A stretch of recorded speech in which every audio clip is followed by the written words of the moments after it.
Pinakamalakas na hari. Credit to the author. 1143-49. Ang mga pangalan po na nandito ay galing sa mga name generator. Kaya kung meron man pagkakatulad sa mga pangalan ng totoong tao o lugar, ito ay tunay na hindi sinasadya. Sa sandaling bumalik si Francis sa Hall of Gods, sa isa pang ipinagbabawal na bulwagan. Tama. Ang kanyang katawan ay naglalaman ng aura ng Black Destruction Serpent Dragon. Ang Evil God mental thought body sa loob ng Nangongsheng ay nanginginig. Bagamat may mga alingaw-ngaw sa Great Gun Lord Dynasty na ang Black Destruction Serpent Dragon ay pinaamo ni Francis, ang Evil God mental thought body ay hindi maniniwala doon maliban kung personal nitong nasaksihan ito.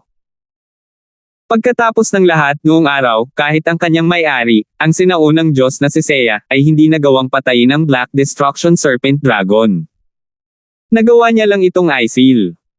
Hindi ko akalain na ang lakas ni Francis ay aabot sa antas na ito. Pinaamo niya ang Black Destruction Serpent Dragon at natalo rin ang True God Flynn.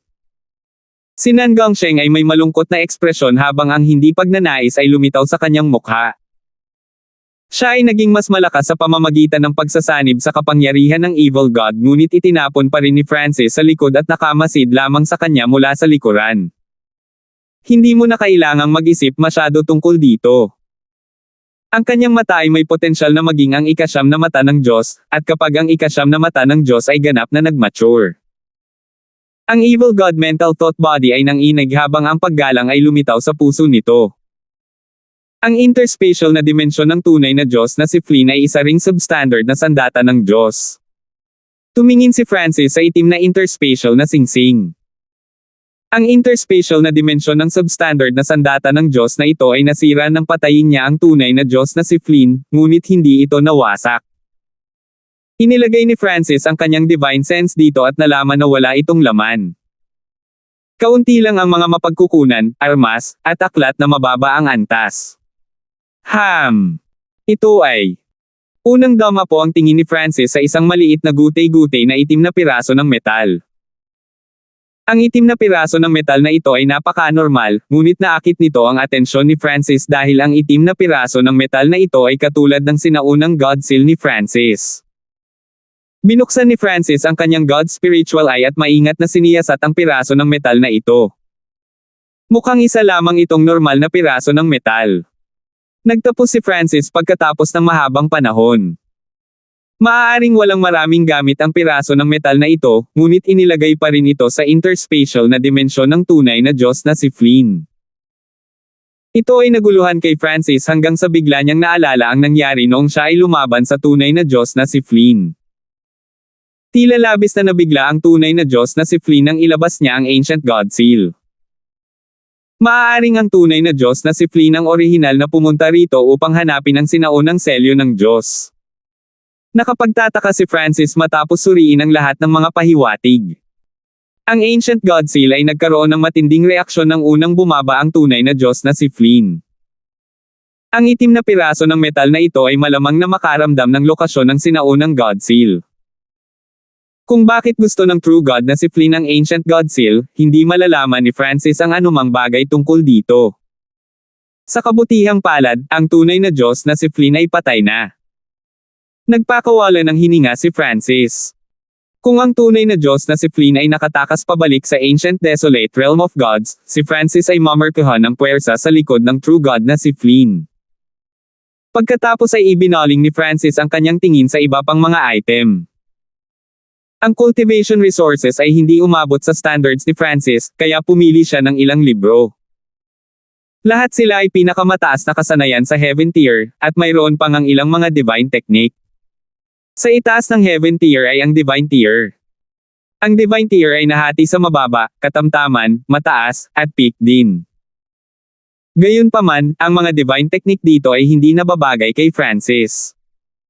Mukhang inubos ng tunay na Diyos na si Flynn ang karamihan sa kanyang kayamanan pagkatapos kumuha ng katawan at muling magtanim.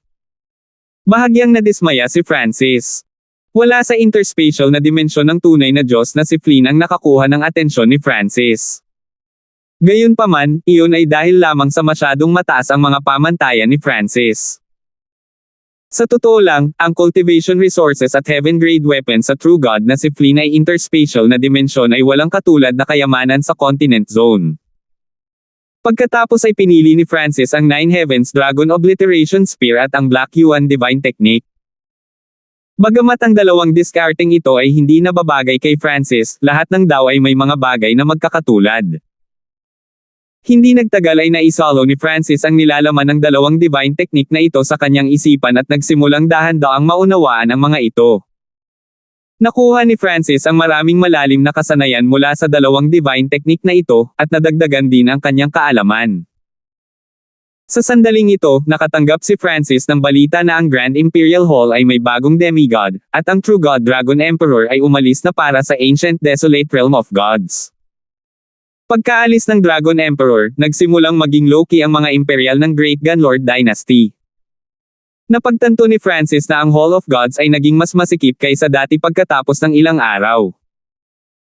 Ang mga miyembro ng upper echelon ng maraming puwersa sa Great Gunlord Dynasty ay dumating sa Hall of Gods, at ang ilan ay nakiusap na maging subordinate forces ng Hall of Gods. Matapos sumakay si Francis sa Black Destruction Serpent Dragon sa paligid ng Continent Zone, ang epekto nito sa Continent Zone ay kapantay ng parehong 4-star powers kung hindi man mas malakas.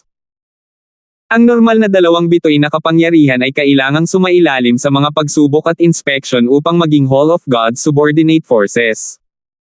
Si Francis ay hindi nag-abala dito at hinayaan si Clarissa na pangasiwaan ang lahat.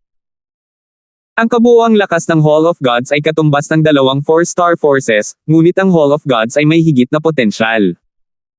Isang liwanag ang sumilay sa mga mata ni Francis. Hanggat ang Hall of Gods ay may ilang dosenang taon pa o kahit isang dekada lang, ang kabuuang lakas ng Hall of Gods ay lalampas sa Grand Imperial Hall at Sky Suspension Palace. Ang Sky Suspension Palace ay hindi masyadong ambisyoso, at ang Grand Imperial Hall ay kasalukuyang napakaloki. Pinigilan nila ang kanilang sarili sa anumang bagay na may kinalaman sa Hall of Gods at nakapikit lamang ang isang mata. Ang Hall of Gods ay hindi malayo sa huling layunin ni Francis na pamunuan ang kontinente. Isang araw, dumating ang Yu family sa Hall of Gods. Ang paggalang ay lumitaw sa puso ni Trevor habang nakatingin siya sa direksyon ng ipinagbabawal na lugar kung saan naroon si Francis.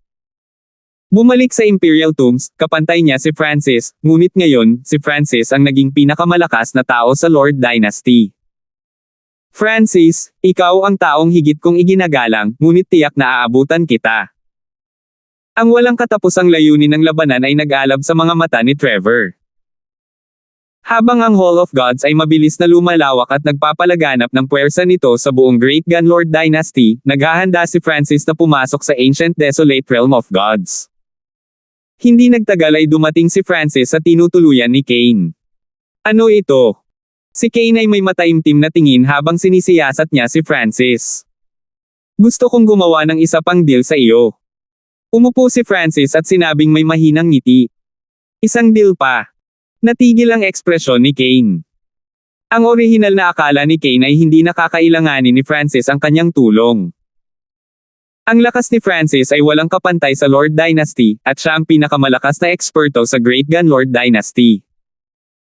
Ito rin ang dahilan kung bakit hindi kumilos ang mga hindi tao pagkatapos umalis ng Dragon Emperor patungo sa Ancient Desolate Realm of Gods. Dahil sa pagtaas ng Hall of Gods, ang lakas ng Great Gunlord Dynasty ay bahagyang lumampas sa Dark Moon Lord Dynasty. Baka makapasok ako sa Ancient Desolate Realm of Gods sa lalong madaling panahon. Napabuntong hininga si Francis. Ano? Susubukan mong makapasok sa Heavenly Divine Realm. Ito ang unang naisip ni Kane, ngunit napagtanto niya na siya ay pipi pagkatapos kumalma. Si Francis ay nasa huling yugto pa lamang ng Mystic Light Realm ngayon. Gaano man kabilis ang kanyang cultivation speed, imposibleng makapasok siya sa Heavenly Divine Realm sa susunod na dekada. Hindi, pupunta lang sa Ancient Desolate Realm of Gods. Para sa pagpasok sa Heavenly Divine Realm. Sinabi ni Francis ang kanyang plano kay Kane. Bilang isang demigod sa kanyang nakaraang buhay, agad na nalaman ni Kane na ang planong ito ay gagana kapag narinig niya ito. Hanggat ang isa ay may sapat na aura ng Ancient Desolate origin, madarama nila ang lokasyon ng Ancient Desolate Realm of Gods. Ito na ang huling deal.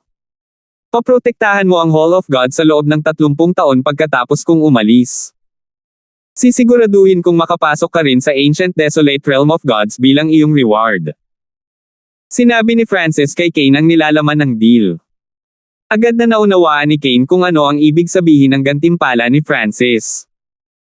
Bibigyan niya si Kane ng sapat na aura ng Ancient Desolate Origin para makapasok sa Ancient Desolate Realm of Gods. Deal. Agad na sumang-ayon si Kane sa mungkahi ni Francis nang hindi man lang nag-iisip tungkol dito. Si Kane ay orihinal na nagpaplano na subukang makapasok sa Heavenly Divine Realm makalipas ang 100 taon, ngunit sa sandaling ito, gusto lang ni Francis na bantayan niya ang Hall of God sa loob ng 30 taon. Makapasok siya sa Ancient Desolate Realm of Gods makalipas ang 30 taon. Ang mga pagkakataon na matagumpay na makapasok sa Heavenly Divine Realm sa Ancient Desolate Realm of Gods ay mas mataas, at marami pang makukuha mula rito. Bakit hindi tanggapin ni Kane ang napakagandang deal? Pagkatapos ay bumantong hininga sina Francis at Kane ng isang blood contract. Ito ay dapat sapat na. Binigyan ni Francis si Kane ng interspatial na dimensyon, pagkatapos ay naglibot sa Hall of Gods para maglakad pagkatapos umalis sa hall ni Kane. Sinabi ni Francis kay Clarissa, Supreme Emperor Dark Knight, Old Monster Shoe at sa mga tapat sa kanya ang kanyang mga plano bago bumalik sa Misty Spatial World at pumasok sa pag-iisa. Ang isang mahalagang kinakailangan upang makapasok sa Ancient Desolate Realm of Gods ay ang estado ng pag-iral ng isang tao ay kailangang maabot ang antas ng isang demigod man lang. Maraming sinaunang mapagkukunan ang lumutang bago si Francis sa Misty Spatial World. Inilipat ni Francis ang 5 Elemental Wind Lightning Technique at mabilis na hinigop ang enerhiya sa loob ng mga materyales na ito. Unti-unting tumaas ang estado ng pag-iral ni Francis. 5,000 simbolo ng God Tribulation Lightning sa loob ng kanyang Lightning Soul Body ang kumikislap at naglabas ng nakakasilaw na sinag ng kapangyarihan na nagsimulang pinuhin ang kanyang Sacred Lightning Body. Sa kabilang panig, nilinang din ni Wilfred ang Golden Kun Sacred Lightning Body. Dahil ibinahagi nila ang kanilang karanasan sa isa't isa, napakabilis ng kanilang cultivation. Makalipas ang 1 taon, biglang tumaas ang aura ng wind lightning na nagmumula sa katawan ni Francis, at lumitaw ang isang madilim na dilaw na sacred power of wind lightning sa langit at lupa. Siya ay nakapasok upang maging isang sagradong hari. Nagulat si Wilfred habang nakatingin kay Francis. Ang lugar kung saan nililinang ni Francis ay parang isang madilim na mundo ng kidlat. Mararamdaman ng isa ang nakakatakot na puwersa ng kidlat sa pamamagitan lamang ng pagtingin dito mula sa malayo. Basag. Basag. Sa isang tiyak na sandali, ang mga buto ni Francis ay nagbitak, at nagradiated siya ng kidlat mula sa kanyang balat. Weng Shu. Ang mga layer ng condensed dark yellow lightning ay nakapalibot kay Francis, patuloy na tumataas at bumababa. Boom! Boom! Boom! Ang lupa sa paligid ni Francis ay biglang gumuho sa isang pinaso na itim na bunganga na 100 yarda ang lapad. Napakalakas. Nararamdaman ni Wilfred ang pisikal na presyon kahit mula sa ilang libong milya ang layo. Ang ikapitong antas ng Sacred Lightning Body. Ang saya at pinanibik ay lumitaw sa mukha ni Francis. Ang 7th level ng Sacred Lightning Body ay tumutugma sa level ng True Gods. Halos walang sino man sa Continent Zone ang makakasakit kay Francis ngayon. Master, kailan tayo aalis? Sumili ang tuwa sa mga mata ng Black Destruction Serpent Dragon. Kahit na ang Black Destruction Serpent Dragon ay isa pa ring Sacred King, ang Destruction Dragon body nito ay napakalakas. Ito ay hindi mas mahina kaysa sa ikapitong antas ng Sacred Lightning Body ni Francis, kaya ang Black Destruction Serpent Dragon ay nakamit din ang kinakailangan upang makapasok sa Ancient Desolate Realm of Gods. Magpatuloy sa paglilinang. Hinahayaan kitang makabawi sa paglilinang ng isang demigod. Sinabi ni Francis bago sinimulang pagsamahin ang kanyang Sacred Lightning Body na katatapos lang pumasok. Isang araw, bumalik si Winfred sa Hall of Gods, at kinaladkad ni Francis si Winfred papunta sa Misty Spatial World na may iniisip lang. 1144. Ang cultivation talent ni Winfred ay mababa, kaya siya ay isa pa lamang sa unang yugto ng Sacred Lord, ngunit ito ay isang magandang bagay mula sa pananaw ni Francis dahil si Winfred ay maaaring makapasok sa Ancient Desolate Realm of Gods ng mas maaga sa kanyang cultivation at makakabawi dito. Francis, pinaplano mo bang dalhin sila sa Ancient Desolate Realm of Gods? Nagulat ang ekspresyon ng Black Destruction Serpent Dragon nang tumingin ito kina Winfred at Wilfred. Maaaring dalhin ng mga tao ang ibang tao sa Ancient Desolate Realm of Gods tulad ng kung paano kinuha ng Elder ng spiritual race si Angelica, ngunit ito ay magdadala ng doubling pressure. Nangangahulugan ito na, kung magdadala si Francis ng isa pang buhay na nilalang sa Ancient Desolate Realm of Gods, kakailanganin niyang tiisin ang pressure ng dalawang tao. Ito ang dahilan kung bakit ang mga tunay na Diyos mula sa sona ng kontinente ay palaging pumapasok sa Ancient Desolate Realm of Gods ng mag-isa. Ang estado ng pag-iral ni Francis ay umabot lamang sa antas ng isang demigod, kaya magiging imposible para sa kanya na dalhin ang maliit na boss ang magnanakaw, sina Winfred, at Wilfred sa Ancient Desolate Realm of Gods. Hindi mo kailangang mag-alala tungkol dito. Malinaw na alam ni Francis kung ano ang mga alalahanin ng Black Destruction Serpent Dragon. Ang kanyang kamalayan ay pumasok sa dimensyon ng kanyang God Eye at hinawakan ang isang whirlpool sa loob ng misteryosong gintong bola. Sa susunod na sandali, sina Francis, Winfred, at Wilfred ay nawala lahat sa Misty Spatial World. Saan sila nagpunta? Ang ekspresyon ng Black Destruction Serpent Dragon ay naging shock. Si Francis at ang dalawa pa ay tuluyang nawala sa dimensyong ito. Wala ring aura mula sa labas ng mundo. Sure! Si Francis ay muling lumitaw sa loob ng Misty Spatial World, ngunit sina Winfred at Wilfred ay hindi. Guro, saan mo sila pinapunte? Nagtatakang tanong ng Black Destruction Serpent Dragon. Hindi tumugon si Francis. Umalis na lang siya sa Misty Spatial World. Sina Winfred at Wilfred ay mga soul clone ni Francis, kaya walang anumang issue kung malaman nila ang sekreto ng sinaunang Dream Realm. Naniniwala si Francis na walang magiging issue sa pagdadala sa kanila sa Ancient Desolate Realm of Gods kung sila ay nasa Ancient Dream Realm. Walang magiging malaking problema para kay Francis at ng Black Destruction Serpent Dragon na kunin ng maliit na boss ang magnanakaw. Ibinigay ni Francis ang lahat ng mga hayop sa loob ng Misty Spatial World kay Clarissa. Ang lakas ng mga hayop na ito ay higit sa lahat sa antas ng mga emperador at mas mahihinang mga Sacred Lord. Hindi sila masyadong kapaki-pakinabang kay Francis, ngunit sila ay magiging isang malakas na puwersa sa Hall of Gods. Whoosh! Ikinaway ni Francis ang kanyang braso, at ang kanyang figure ay nagsimulang dahan-daang mawala sa gitna ng isang layer ng pilak. Dagat ng Nanlin, lumulutang na teritoryo ng pangarap, Sky Chin Zone. Isang lalaking may gininto ang buhok ang biglang bumaba patungo sa Sky Chin Sacred Palace. Sa pagkakataong ito, ang mga miyembro ng Sky Chin Sacred Palace ay hindi gaanong natakot kay Francis at sa halip ay may magalang na mga tingin.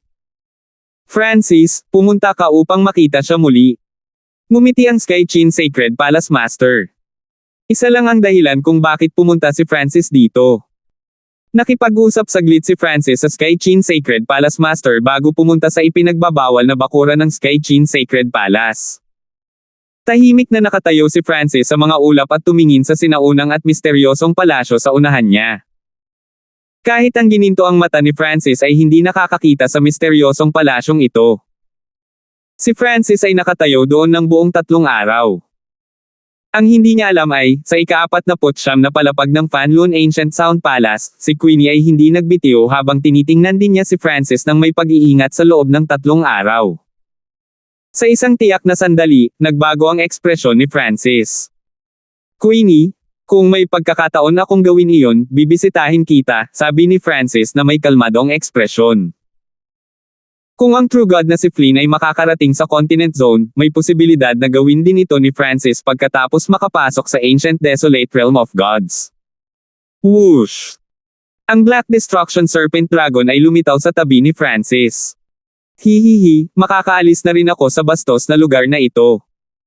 Tumawa ang Black Destruction Serpent Dragon.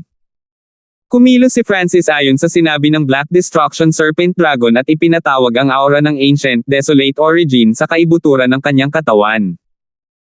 Kasabay nito, inilabas din niya ang kanyang divine sense para maramdaman ang ancient desolate realm of gods. Weng! Isang mahinang kaguluhan ang nagmula sa gitna ng fan universe sa di kalayuan. Weng!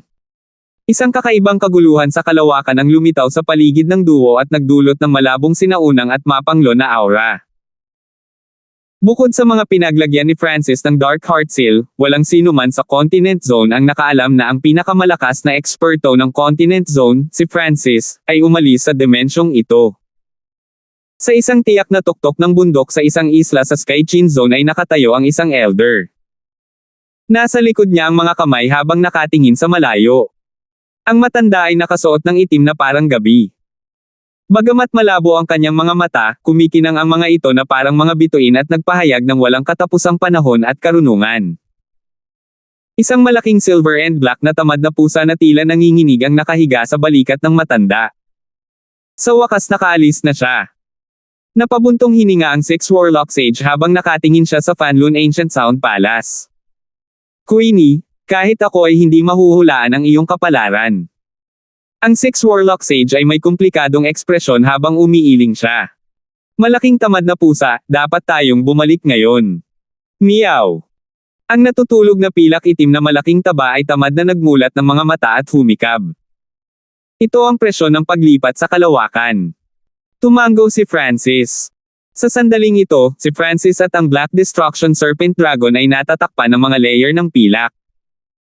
Sa tuwing si Francis at ang Black Destruction Serpent Dragon ay dumaan sa isang layer ng pilak, isang nakakatakot na surge ng spatial power ang tumatama sa kanilang mga katawan. Guru, dinadala namin ang iyong maliit na pusa, kaya mas malakas ang pressure sa pagdaan sa kalawakan at aabutin kami ng mas maraming oras. Ang katawan ng Black Destruction Serpent Dragon ay napakapunit na. Sa gitna ng walang katapusang fan universe ay isang malaking bahagi ng lupain na pinangalan ng Ancient Desolate Realm of Gods. Mayroong hindi mabilang na mga piraso ng lupa sa paligid ng Ancient Desolate Realm of Gods. Ang mas malayo ay mula sa gitna ng Ancient Desolate Realm of Gods, mas maliit ang lupain. Kahit saan bukod sa Ancient Desolate Realm of Gods ay kilala bilang isang dayuhang dimensyon. Ang mga spatial na kaguluhan ay maaaring maramdaman ng regular sa mga dayuhang dimensyon, at ang makapangyarihang mga nilalang ay maaaring makaramdam ng mga mahinang kaguluhan na ito sa kalawakan na bumibilis patungo sa Ancient Desolate Realm of Gods. Ang espasyo sa hangganan ng Ancient Desolate Realm of Gods sa isang sinaunang kagubatan ay biglang nagsimulang umikot. Weng! Dalawang transparent na figure ang lumitaw. Ang isa sa kanila ay may gininto ang buhok at nakatayong parang nakakapasong araw. Ang isa pang lalaki ay may kaliskis ng itim na dragon at nagpakita ng ngiti sa pangit nitong mukha. Anong kapal ng Heaven Earth Yuan Chi? Naramdaman ni Francis ang makapal at bahagyang magulong Heaven Earth Yuan Chi sa sandaling lumitaw siya sa dimensyong ito. Kung siya ay nilinang dito, ang epekto ay magiging katumbas ng paggamit ng peak grade primal crystal stone sa Continent Zone. Higit pa rito, ang Yuan Chi na ito ay napakadalisay, na parang sumanib sa sinaunang aura. Gayunpaman, ang lugar na ito ay isang kumpletong lupain na naiwan ng sinaunang panahon. Nakatayo sa dimensyong ito, biglang naramdaman ni Francis na parang ang Continent Zone na pinanggalingan niya ay tila isang peking mundo ng mga ilusyon. Ang kanyang katawan ay nakaramdam ng labis na paninigas dito, at tila nagsasaya. Isang malambing na sensasyon ang bumalot sa kanyang katawan. Pang! Pang! Pang! Pang! Ang espiritual na mata ng Diyos ni Francis ay biglang nagsimulang tumunog. Naramdaman ni Francis na parang magbabago na naman ang spiritual eye ng Diyos. At ang dalawang iyon. Ang kamalayan ni Francis ay pumasok sa dimensyon ng kanyang God eye at nakarating sa Ancient Dream Realm sa susunod na sandali. Dalawang figure ng tao ang nakatayo sa harap ni Francis. Sila ay sina Wilfred at Winfred. Gayunpaman, sa sandaling ito, ang tatlo ay nakatayong nagyelo habang naramdaman nila ang pagpasok ng Heaven Earth Yuan Chi sa Ancient Dream Realm. Ang kadalisayan ng Heaven Earth Yuan Chi at ang aura ng Ancient Desolate Origin in the Ancient Dream Realm ay tumataas. Sabi ni Francis nang may gulat at saya. Sa orihinal, ang Heaven Earth Yuan Chi sa loob ng Ancient Dream Realm ay isang antas lamang na mas mataas kaysa sa Continent Zone. Si Francis ay nilinang dito para lamang sa sinaunang aura. Gayunpaman, sa sandaling ito, ang Heaven-Earth Yuan Chi sa loob ng Ancient Dream Realm ay mabilis na dumarami at lumalapit sa kadalisayan ng Heaven-Earth Yuan Chi sa Ancient Desolate Realm of Gods. Lahat ng bagay sa paningin ni Francis ay unti-unting nagbabago. Huwag na tayong mag-alala tungkol dito sa ngayon. Kinuha ng kamalayan ni Francis sina Winfred at Wilfred at umalis sa Ancient Dream Realm. Black Destruction Serpent Dragon, nasaan ito? Agad na tanong ni Francis. Master, hindi ko alam. Sagot ng Black Destruction Serpent Dragon. Napakalaki ng Ancient Desolate Realm of Gods. Malamang hindi pa ako nakakapunta sa 1,000 ng teritoryo ng Ancient Desolate Realm of God sa buhay ko. Ang Black Destruction Serpent Dragon ay nagpakita ng isang magalang at nakakatakot na ekspresyon nang makitang tatanungin siya ni Francis. Parang may mga tao sa unahan. Nakita ni Francis ang ilang dosenang libong milya at nakita ang isang grupo ng tao. Mayroong higit sa isang dosenang tao sa grupo. Karamihan ay mga matataas na hari o emperador. Whoosh! Inilagay ni Francis ang Black Destruction Serpent Dragon sa Misty Spatial World at tinungo ang grupong ito ng mga tao. Naramdaman ni Francis na ang mga batas ng Ancient Desolate Realm of Gods ay lubos na katulad ng Ancient Dream Realm. Ang kanyang bilis ay kapansin-pansing nabawasan dito. Kumpara sa bilis ng paglipad niya sa Continent Zone, parang pagong ang bilis niya kumpara sa kuneho. Mabilis siyang tumakbo patungo sa grupo saka huminto. Sino ka? Ang ekspresyon ng isang nasa katanghaliang gulang na lalaki na nakaupo sa isang berdeng pakpak na lobo ay naging maputlang puti nang siya ay agad na naging maingat. Ang nasa katanghaliang gulang na lalaking ito ay isang early stage na Sacred Lord at siya ang pinakamalakas na tao sa grupo. Sa likod ng lobo na may berdeng pakpak ay isang karwahe. Binuksan ang mga kortina, at isang babaeng may jade green na sungay ang nag-inspection kay Francis. Gumamit ako ng nasirang teleportation array at nag-teleport sa hindi kilalang lugar. Pwede ko bang itanong kung anong lugar ito? Itinago ni Francis ang kanyang aura at magiliw na nagtanong. Hindi isang tao mula sa Giant Spirit Deer Race. Isang buntong hininga ang narinig mula sa grupo. Ito ang Redleaf Forest Land na pag-aari ng Skyfeather Island Lord. Ang nasa katanghaliang gulang na lalaki ay nag-inspection kay Francis ng may kaoy na hinala. Walang narinig tungkol dito, ang boses ng Black Destruction Serpent Dragon ay tumunog mula sa loob ng Misty Spatial World. Siguro kung may mga mataong lugar sa malapit. Gusto kong bumili ng mapa. Nagsalita si Francis. Gusto lang niyang maghanap ng panandaliang mapagpahingahan dahil kararating lang niya pagkatapos ng pagsubok sa kalawakan. Napapalibutan ng mga kagubatan at bundok ang lahat sa loob ng ilang dosenang libong milya. Bukod sa mga hayop, karaniwang walang mga palatandaan ng sinumang iba pang mga tao. Ito ay isang lugar kung saan paminsan-minsan ay nakikita ang mga halimaw. Kami ay papunta sa Blazing Fire Golden Ship Race sa kanluran ng Redleaf Forest Land. Kung hindi ka tatutol, maaari kang sumama sa amin. Malumanay na sabi ng babaeng may jade green na sungay. Young Lady Lydia, hindi tayo maaaring magsama ng kahit sinong random na tao. Dagdag pa, ang taong ito ay napakabata, ngunit ang lakas niya. Sabi ng nasa katanghaliang gulang na lalaki.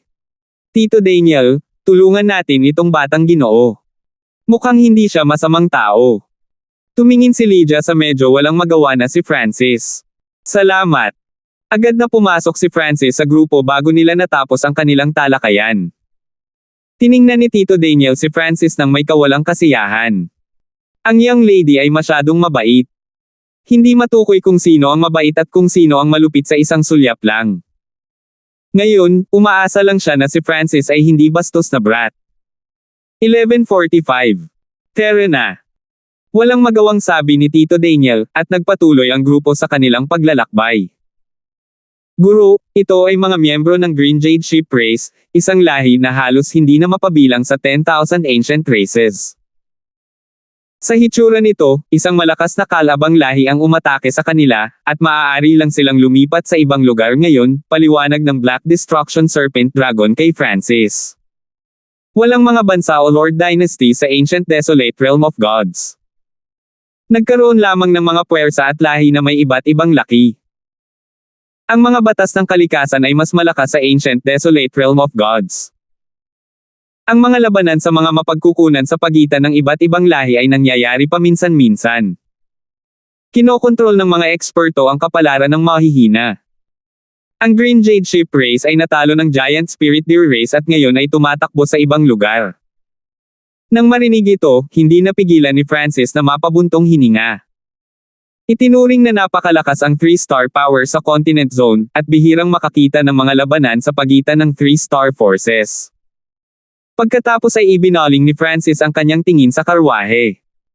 Ang mga nasa loob ng karwahe ay malinaw na magiging pangunahing miyembro ng Green Jade Ship Race. Sa kanila, si Lydia ay isang emperador, ngunit wala pa siyang 30 taong gulang. Sa tabi ni Lydia ay isang kabataan na mas bata pa. Ang kabataang ito ay malamang na nasa 16 lamang ngunit nasa Small Origin Core Realm na. Natigilan si Francis nang makita niya ang karwahe. Kung ang kabataang ito ay nasa Continent Zone, siya ay maituturing na isang miraculous prodigy sa buong Continent Zone. Kailangang malaman ng isa na noong si Francis ay 16 na taong gulang, siya ay nasa Ascended Realm lamang, at kahit na noon, siya ay itinuturing na isa sa mga mas bata sa mga kaparehong cultivation. Sa hitsura nito, ang mga resulta ni Francis noon ay isang kahihiyan kung siya ay ipinanganak sa Ancient Desolate Realm of Gods. Pagkatapos ay siniyasat ni Francis ang iba pang mga tao sa grupo. Ang mga miyembro ng Green Jade Ship Race ay pangunahin sa mga hari at emperador, ngunit ang kanilang mga aura ay napaka-condensed.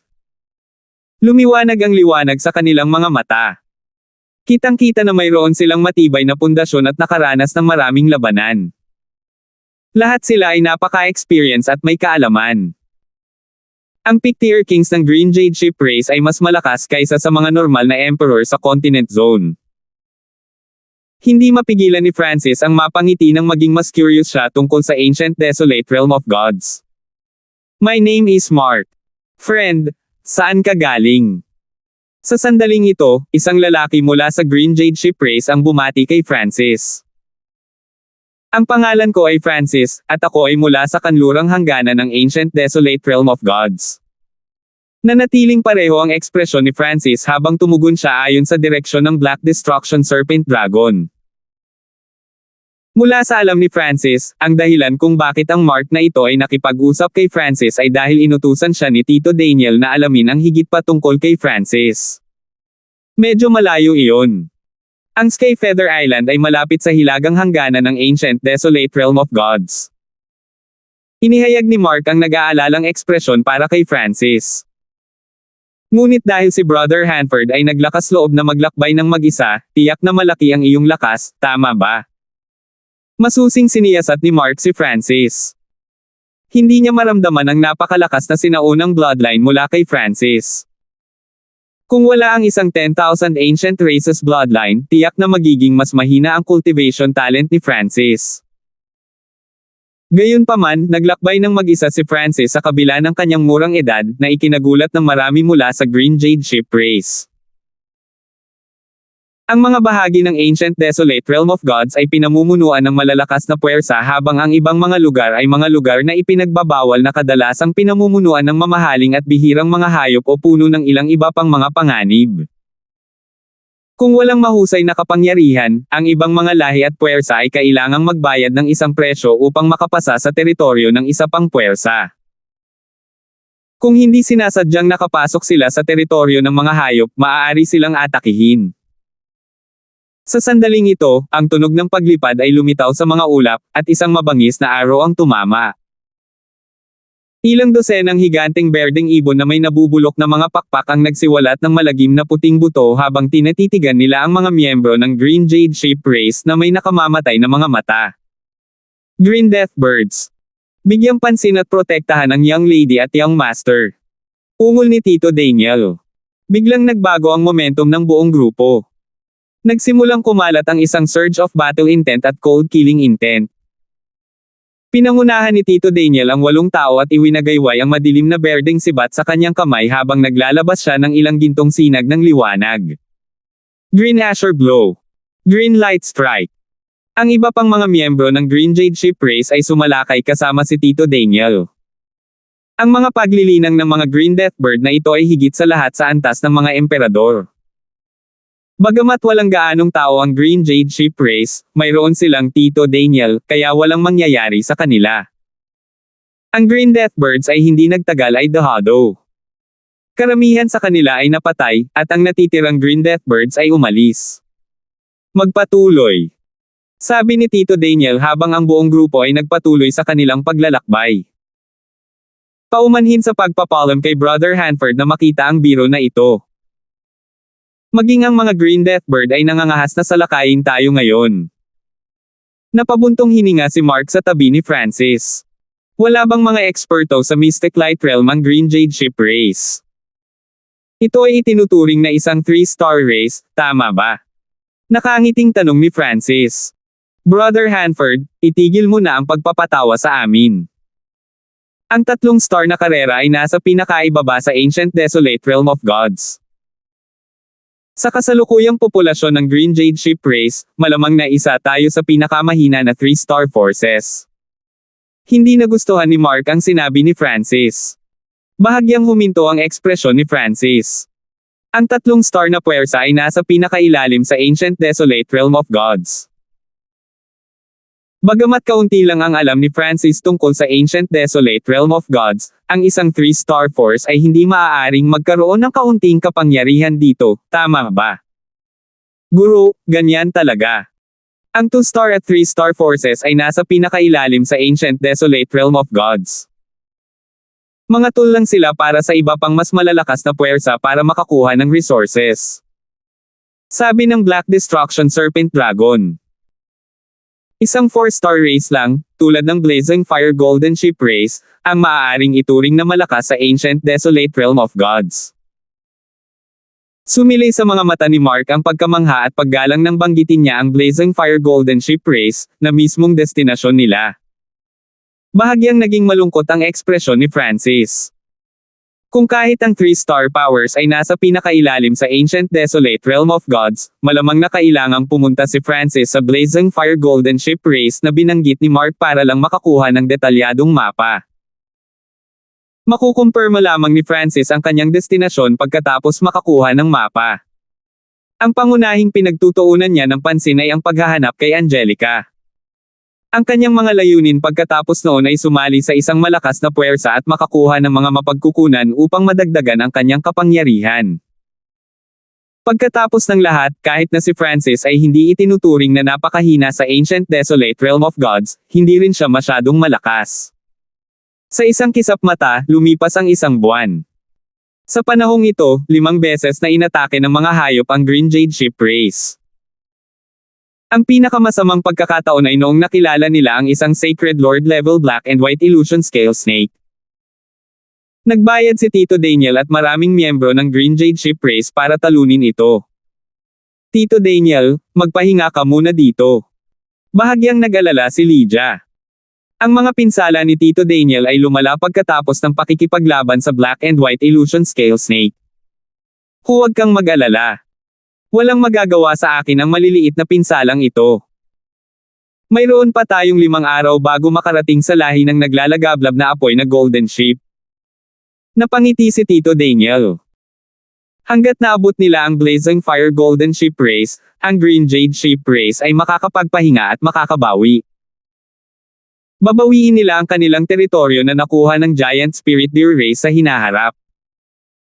Kumikislap ang mga mata ni Francis habang nakatingin sa itim na kalangitan sa gabi. Woo!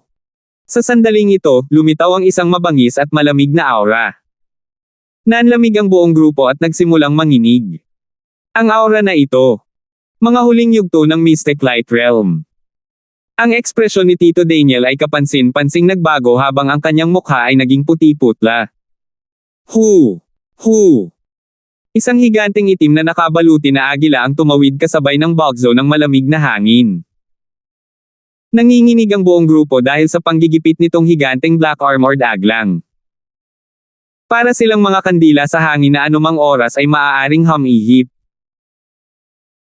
Ang higanting itim na nakabaluti na agila ay lumipad sa himpapawid sa itaas ng Green Jade Ship Race at tumingin sa ibaba na may pagkamapaglaro. Ito ay isang black-scaled ice eagle. Tito Daniel, ano ang gagawin natin? Natarante ang ibang miyembro ng Green Jade Ship Race at lumingon kay Tito Daniel. Pagkatapos ng lahat, si Tito Daniel ang pinakamalakas na tao dito. Protektahan ang young lady at young master sa aming buhay. Nagpakita si Tito Daniel ng isang mapagpasyang ekspresyon habang siya ay bahagyang tumingin kay Francis at nagpadala sa kanya ng isang mensahe. Pakisama ang young lady at young master sa Blazing Fire Golden Ship Race sa Green-Winged Wolves. Ang Blazing Fire Golden Ship Race ay tiyak na magbibigay ng magandang kabayaran. Ang Green Jade Ship Race ay halatang walang pag-asa sa isang tagalabas na tumulong sa kanila hanggang sa kamatayan, kaya umaasa si Tito Daniel na kahit paano ay makakatulong si Francis na protektahan si Lydia Yu at ang young master sa Blazing Fire Golden Ship Race at nangako ng maraming kabayaran. Hehe, kahit na ang dalawang ito ay may pangunahing bloodline ng Green Jade Ship Race, ang isang 4-star force na tulad ng Blazing Fire Golden Ship Race ay hindi titingin sa kanila. Ang Black Destruction Serpent Dragon ay tumawa at sinabi. Malinaw na niloloko ni Tito Daniel si Francis. Ang Blazing Fire Golden Ship Race ay tiyak na hindi magbibigay kay Francis ng anuman para sa pagdadala sa mga direktang inapo ng Green Jade Ship Race sa kaligtasan. Hindi sumagot si Francis. Ang tanging ginawa niya ay tumangala sa Black-Scaled Ice Eagle sa langit. Nang makitang hindi sumagot si Francis, maaaring hulaan ni Tito Daniel na alam ni Francis na niloloko niya siya. Maaaring gusto ng langit na mawala ang Green Jade Spirit Race. Tiningnan ni Tito Daniel ang Black-Scaled Ice Eagle sa kalangitan na may mga mata ng puot. Gayunpaman, isang tipak ng purple and gold ang biglang sumilay sa mata ni Francis sa sandaling ito. Shoo! Ang Black-Scaled Ice Eagle ay biglang nagsimulang sumigaw sa takot. Ibinaba ng Black-Scaled Ice Eagle ang ulo nito sa ere, na para bang nakayuko ito at umaamin sa kanyang mga maling nagawa. Hoo!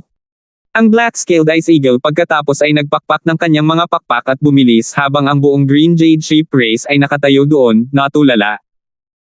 Tanging sina Tito Daniel at Lydia Yu lang ang sumulyap kay Francis. Ang maliit na tipak ng mahinang ay bloodline power ngayon lang. Tumalo ng puso ni Tito Daniel. Naramdaman niya ang isang tipak ng eye bloodline power na nagmula sa katawan ni Francis bago nagsimulang kumilos ng kakaiba ang Black-Scaled Ice Eagle. Kahit na ang kapangyarihan ng eye bloodline ay napakahina, ito ay napakalakas. Kung tama ang kanyang mga hula, ang lalaking may gintong buhok na ito na sumali sa kanilang grupo sa kalagitnaan ay malamang na isang peak na eksperto sa Mystic Light Realm. Tanging ang pinakamaraming eksperto sa Mystic Light Realm ang makakapagtakot sa isang Black-Scaled Ice Eagle sa mga huling yugto ng Mystic Light Realm na may hindi nakikitang momentum. Young lady, naramdaman mo rin.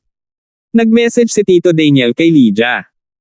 Si Lydia ay may lihim na kayamanan mula sa kanilang mga ninuno at dapat ay naramdaman ni Francis na kumilos.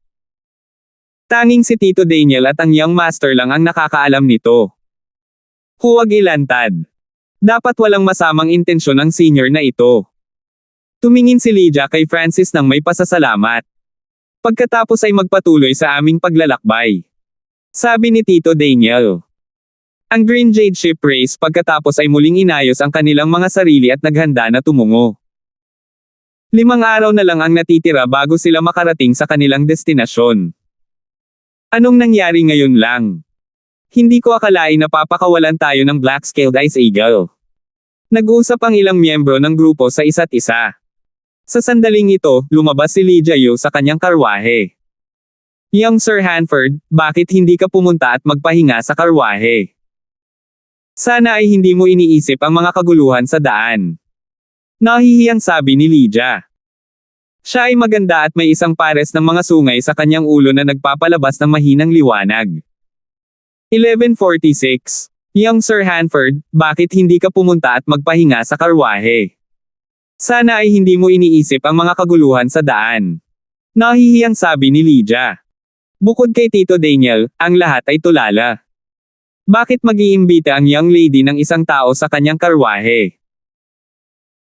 Bagamat inimbitahan din ni Lydia Yu si Tito Daniel na magpahinga noon, si Tito Daniel ang pinakamalakas na eksperto sa kanilang grupo at pinrotektahan siya sa buong daan patungo sa Blazing Fire Golden Ship Race. Marami siyang ginawang pagsusumikap. Sa kabilang banda, ang taong ito na sumali sa kalahati ay walang naiambag. Hindi man lang siya tumulong noong inatake ang Green Jade Ship Race. Nag-iwan ito ng masamang impresyon kay Francis sa iba pang miyembro ng Green Jade Ship Race, ngunit ngayon, inimbitahan ng young lady ang taong ito sa karwahe. Hindi naintindihan ng ibang miyembro ng Green Jade Ship Race. Maaaring nagustuhan ng young lady ang taong ito. Nahulaan ng isang miyembro ng Green Jade Ship Race. Walang diskriminasyon sa pagitan ng mga lahi sa Ancient Desolate Realm of Gods. Pagkatapos ng lahat, mayroong hindi mabilang na mga bloodline, at ang ilan sa mga makapangyarihang lahi ay mayroon lamang 200 miyembro na nabubuhay. Sa makatuwid, ang pag-aasawa ng magkakaibang lahi ay karaniwan. Oo naman. Nag-alinlangan sandali si Francis bago sumagot. Ang mga materyales ng karwahe ay lubhang kakaiba. Mayroong kahit isang array sa loob nito na hamarang sa loob mula sa labas ng mundo. Nakaamoy si Francis ng matikas na sensasyon nang pumasok siya sa karwahe, at tila napatahimik nito ang isip. Salamat sa pagtulong kanina, Senior. Walang hanggang pasasalamat ang Green Jade Ship Race. Yumuko si Lydia ng may paggalang. Kung hindi dahil sa tinakot ni Francis ang Black-Scaled Ice Eagle, maaaring napatay na ang buong Green Jade Ship Race. Jordan, mabilis na batiin si Senior. Hinimok ni Yulin ang kanyang kapatid sa gilid. Pagbati, Senior. Ang young master ng Green Jade Ship Race sa gilid ay yumuko ng may paggalang. Sa kanyang mga mata, napakataas na ng pagtatanim ng kanyang kapatid na babae. Isang taong tinawag ng kanyang kapatid na, Senior, ay dapat na hindi ka panipaniwala. Maliit na bagay lang yon. Hindi ito inilagay ni Francis sa puso. Ang lahat ay dumating sa mga ikot. Kung hindi tinulungan ni Lydia si Francis kanina, hindi sana sila matutulungan ni Francis sa pagkakataong ito. Ang layunin ng Senior sa pagkakataong ito ay makahanap ng isang detalyadong mapa. Tanong ni Lydia. Tama. Agad na sinabi ni Francis. Kung hindi tututol si Senior, maaari mong tingnan ang mapa ng Green Jade Ship Race. Itinuro ni Lydia ang kanyang daliri, at isang bola ng liwanag ang pumasok sa noo ni Francis. Ang mapa na ito ay naglalaman lamang ng bahagi ng Skyfeather Island. Ayon sa laki ng mapa na ito ay humigit kumulang 100 sa laki ng isang zone. Ang boses ng Black Destruction Serpent Dragon ay narinig sa mga tainga ni Francis. Ang Ancient Desolate Realm of Gods ay napakalaki, at ang bawat mapa ay lubhang mahalaga. Mahalaga ang mga ito sa mga lahi ng bloodline at hindi karaniwang ipinahayag sa iba. Ang Ancient Desolate Realm of Gods ay nahati sa 18 zone, bawat isa ay daan-daan o libu-libong beses na mas malaki kaysa sa Continent Zone. Ang Skyfeather Island, na nakapaloob sa mapa ng Green Jade Ship Race, ay kasing laki ng buong Great Gunlord Dynasty.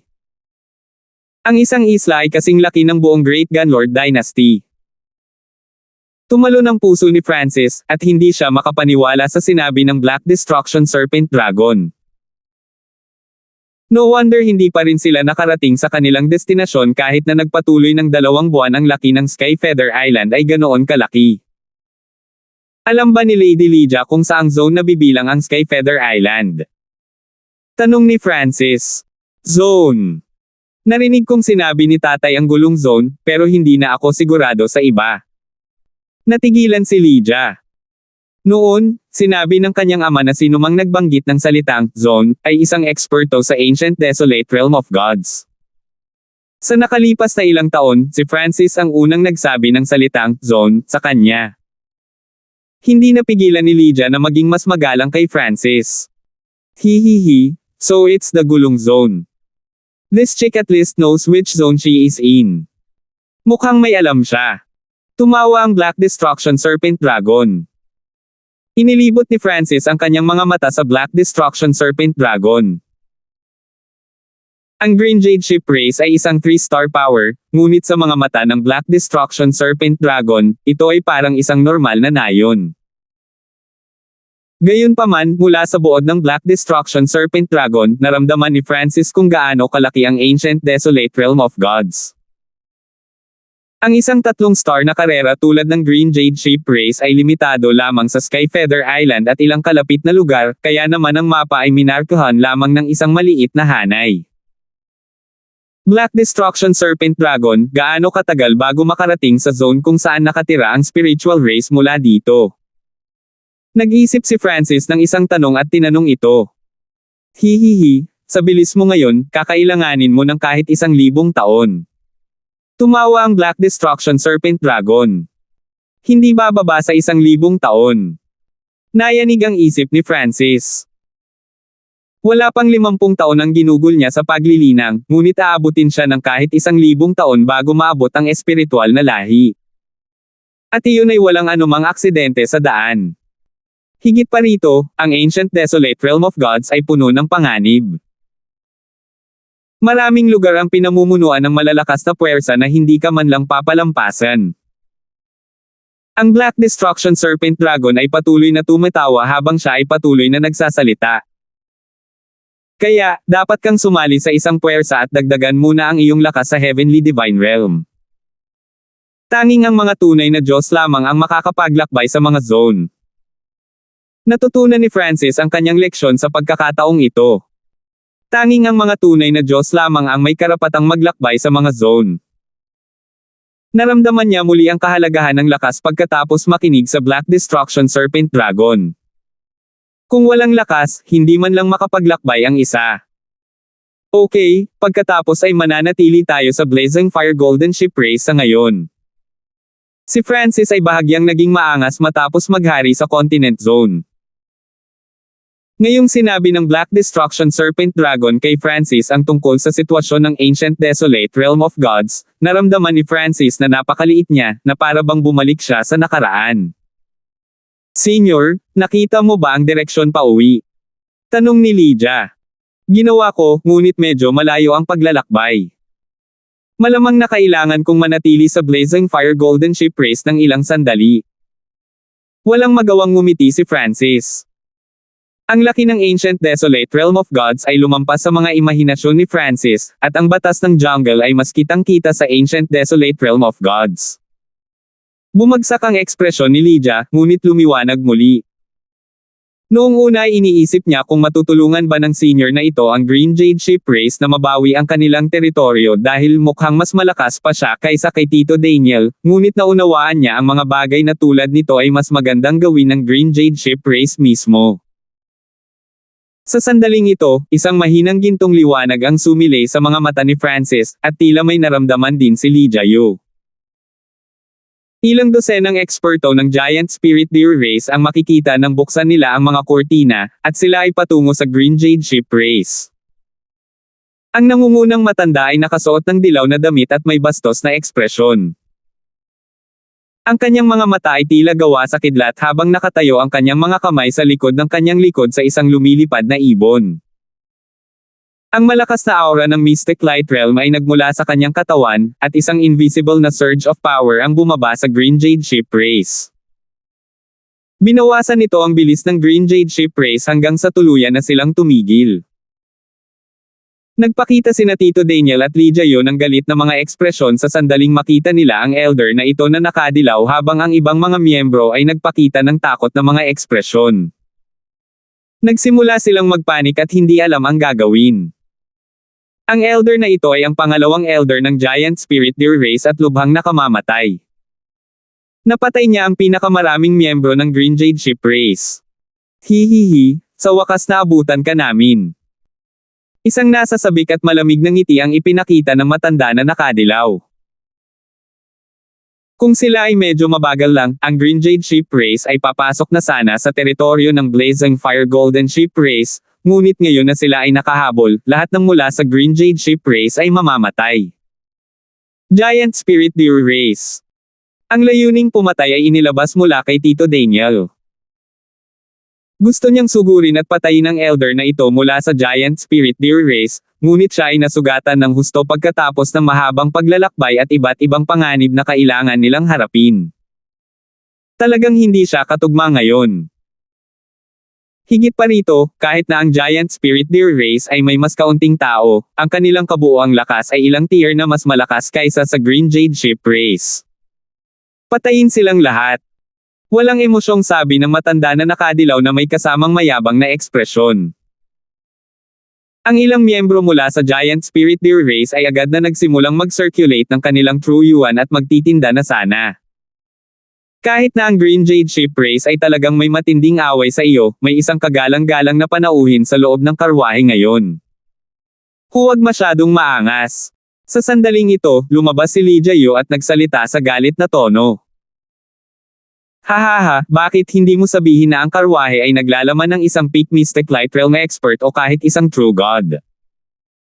Tumawa ang matanda na nakadilaw at tuluyang hindi pinansin ang sinabi ni Lee Jae-yu. Kung ang Green Jade Ship Race ay talagang may iginagalang na panauhin, paano sila napatay ng Giant Spirit Race at ito na lang ang natitira? Sa sandaling ito, sumiklab ang digmaan sa pagitan ng dalawang lahi.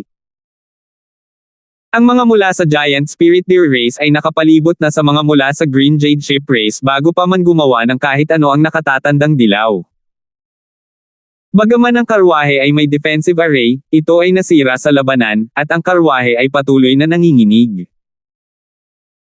Sa sandaling ito, isang mabigat na Mystic Light Realm aura ang kumalat mula sa lumilipad na ibon sa ilalim ng mga paa ng matanda na nakasuot ng dilaw habang ito ay bumababa. Senior, pakitulungan ang Green Jade Ship Race. Kapansin-pansing nagbago ang ekspresyon ni Lee Jae-yu habang nakaluhod siya sa hangin. Wala siyang ibang magagawa kundi ang umasa kay Francis. Bastos ka. Isang biglaang, mahinahon ngunit malakas na boses ang tumunog mula sa karwahe habang ang isang hindi nakikitang pisikal na puwersa ay kumalat sa langit at lupa, na sumasakop sa tunog ng lahat. Ang dilaw na elder na katatapos lang tumalon sa hangin ay natigilan at nagluwa ng isang subo ng dugo habang nakatingin sa karwahe na hindi makapaniwala. Ang mga puso ng iba pang miyembro ng Giant Spirit Deer Race ay nanginginig habang umuubo rin sila ng dugo at pinalipad pabalik.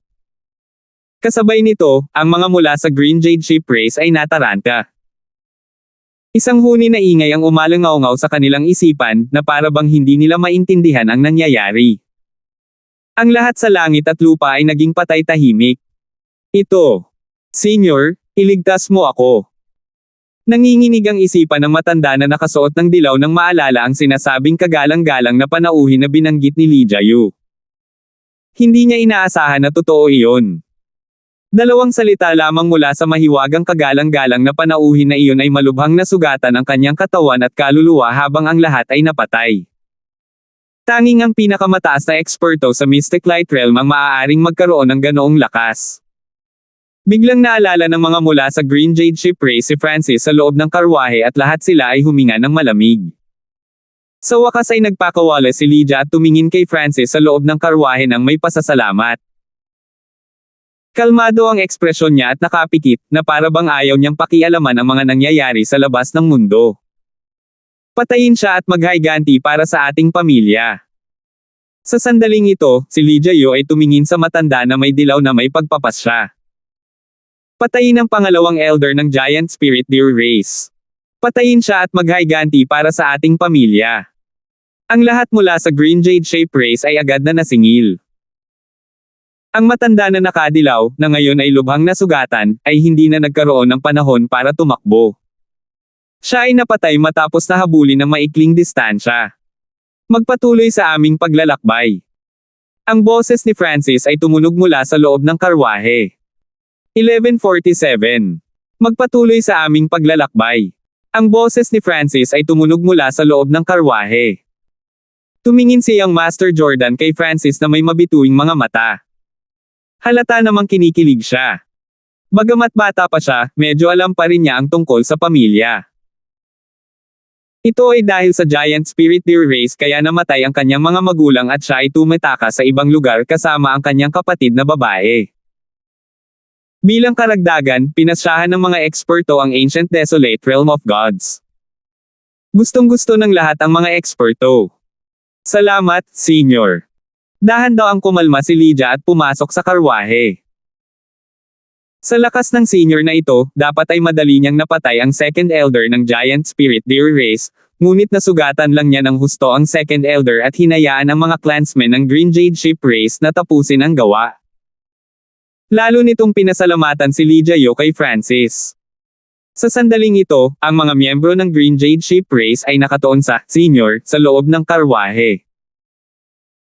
Wala sa kanila ang inaasahan na ang taong ito na sumali sa kanilang pangkat sa kalagitnaan at tila natatakot sa kamatayan ay isang walang katulad na dalubhasa. Naramdaman ng mga nanlalamig kay Francis kanina ang kanilang mga puso at puno sila ng panghihinayang. Ang lakas talaga ni Senior Hanford kung hindi ay hindi siya maglalakbay ng mag-isa. Nagpakita si Mark ng magalang na ekspresyon. Tara na. Nagpatuloy ang grupo pagkatapos ayusin ang kanilang mga sarili, ngunit ang kapaligiran ng grupo ay sobrang solemn pagkatapos ng kaganapan. Halos walang narinig na usapan. Mabilis na lumipas ang ilang araw, at ngayong malapit na sila sa teritoryo ng Blazing Fire Golden Ship Race, hindi na sila tinambangan ng mga halimaw. Senior, nandito na tayo. Si Lydia ay napakagalang. Dahan daw ang bumukas ang mga mata ni Francis, at kumalat ang isang hindi nakikitang pagdagsa ng kapangyarihan ng kaluluwa. Bagamat si Francis ay hindi gaanong naglilinang sa daan, sina Winfred at Wilfred sa loob ng Misty Spatial World ay hindi tumigil. Napagtanto ni Francis na ang kanyang sariling soul intent ay lalakas kasama ng kay Winfred at Wilfred. Higit pa rito, hanggat ang distansya sa pagitan nila ay hindi masyadong malayo, ang kanilang kapangyarihan sa kaluluwa ay maaaring ilipat sa isa't isa. Ito ay isang pamamaraan ng paglilinang ng kaluluwa pagkatapos ng lahat. Kahit na mga clone ko sila, nakakatulong pa rin sila sa sarili kong kaluluwa. Naisip ni Francis sa kanyang puso. Nangangahulugan ito na ang anumang pagbaba sa lakas ng kaluluwa ni Francis ay maaaring ganap na baliwalain. Susundan kita sa teritoryo ng Blazing Fire Golden Ship Race. Sabi ni Francis. Pagkatapos ng lahat, kung si Francis ay nag-iisa, siya ay maituturing na kainahinala sa iba't ibang puwersa sa lugar na ito. Ang pagpasok sa teritoryo ng Blazing Fire Golden Ship Race kasama ang Green Jade Ship Race ay magiging mas simple. Nakita ni Francis ang isang napakagandang gintong palasyo sa kabundukan pagkatapos lumabas ng karwahe. Nagbigay ito ng sinaunang hangarin sa labanan. Ang mga miyembro ng Green Jade Ship Race ay nakatayo doon ng may paggalang habang ang Pananabik at Pananabik ay lumitaw sa kanilang mga mata. Sino nandyan? Dalawang miyembro ng Blazing Fire Golden Ship Race ang lumipad sa sandaling ito. Ang dalawang taong ito ay may malalaking katawan at gininto ang pula ang buhok. Mayroon din silang isang pares ng gininto ang pulang sungay at malamig na mga mata. Kami ay mula sa Green Jade Ship Race, at kami ay nasa ilalim ng utos ng mga nakatatanda sa aming lahi na bisitahin ang isang elder ng iyong iginagalang na lahi. Inabot ni Tito Daniel ang isang sulat na may tame time na ekspresyon. Ang mga normal na 3-star powers ay walang karapatan na sumali sa isang 4-star power, ngunit ang Patriarch ng Green Jade Ship Race ay nagkaroon ng relasyon sa isang upper echelon na miyembro ng Blazing Fire Golden Ship Race.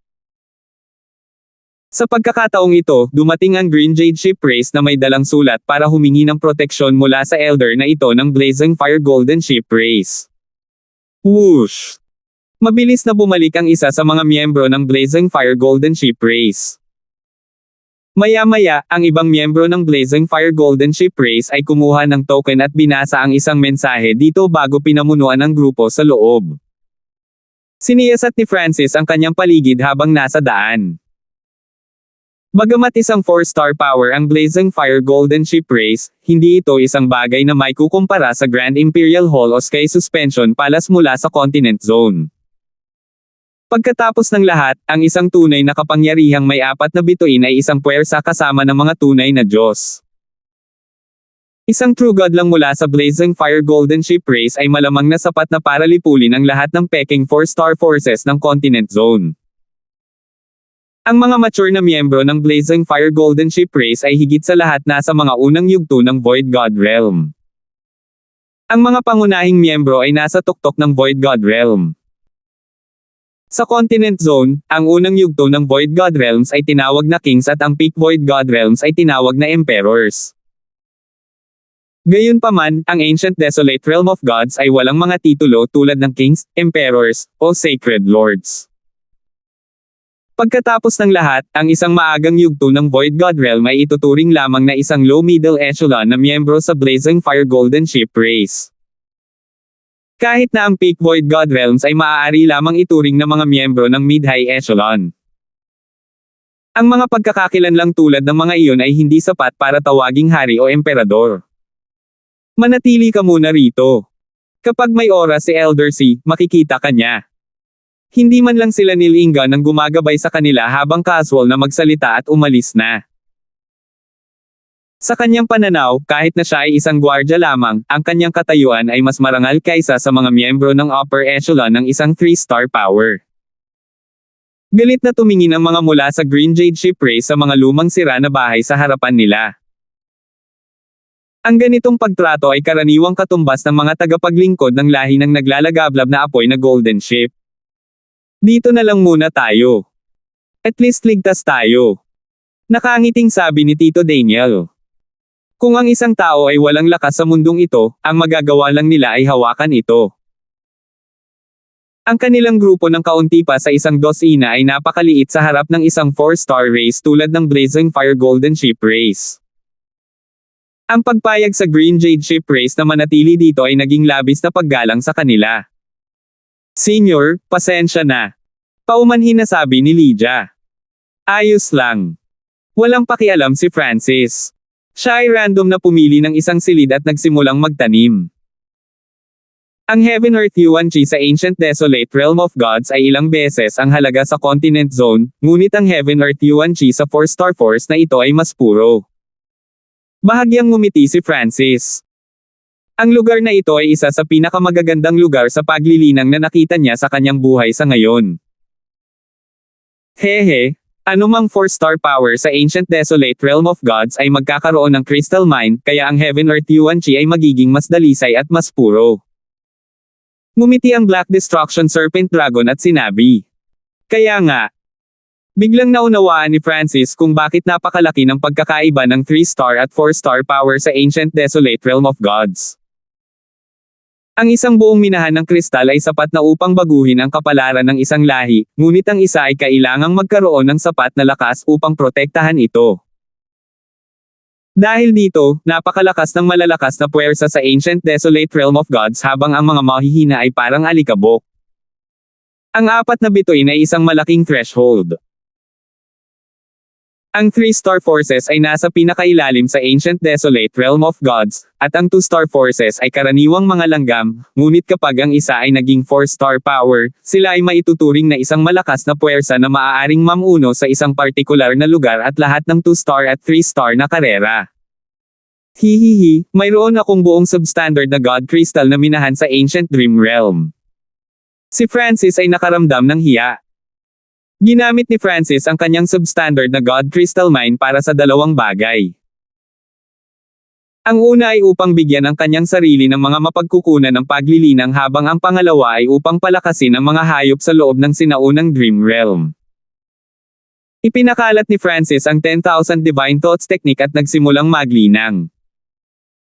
Ngayon na siya ay nasa Ancient Desolate Realm of Gods, ang kanyang pangunahing layunin ay upang pagsamahin ang kanyang lakas.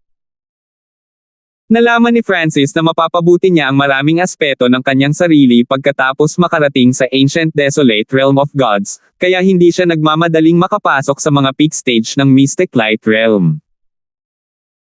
Para naman sa Sacred Lightning Body ni Francis, ito ay nasa ika-7 antas na ang antas ng mga tunay na Diyos kaya mahirap gumawa ng anumang mga pagpapabuti ng ilang sandali. Naglabas si Francis ng ilang substandard na kristal ng Diyos at ilang mahalagang sinaunang mapagkukunan, pagkatapos ay hinigop ang mga ito gamit ang 5 Elemental Wind Lightning Technique. Nadama ni Francis na ang paglilinang dito ay napakakinis.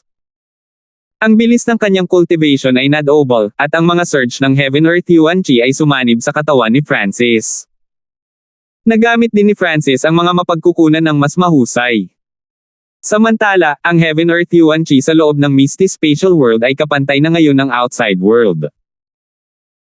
Sina Winfred, Wilfred, ang maliit na pos ang magnanakaw, at ang Black Destruction Serpent Dragon ay pawang nililinang dito. Ang cultivation ni Winford ay ang pinakamababa sa kanila, ngunit iyon ay nagbigay lamang sa kanya ng pagkakataon na palakasin ang kanyang pundasyon. Para naman sa maliit na pos ang magnanakaw, nag-iisa ito mula nang makapasok sa Ancient Desolate Realm of Gods, na ikinagulat ni Francis. Sa mas malapit na pagsisiyasat, mas malinaw na naramdaman ni Francis ang aura ng isang sinaunang bloodline sa loob ng katawan ng maliit na magnanakaw na pusa, at ang paglilinang ng maliit na pos ang magnanakaw ay mabilis na tumataas. Gaya ng naisip ko, hindi simple ang background ng pos ang ito. Mayroon itong kakaibang bloodline. Ginamit ni Francis ang bahagi ng kanyang enerhiya at nakatuon sa maliit na pos ang magnanakaw. Dahil ang paglilinang ay napakakinis at walang sino man ang nandoon na mang-istorbo sa kanya, si Francis ay nanatili sa pag-iisa. Ang oras ay umagos na parang tubig at isang buwan ang lumipas, ngunit hindi nakita ng Green Jade Ship Race ang tinatawag na Elder Sea.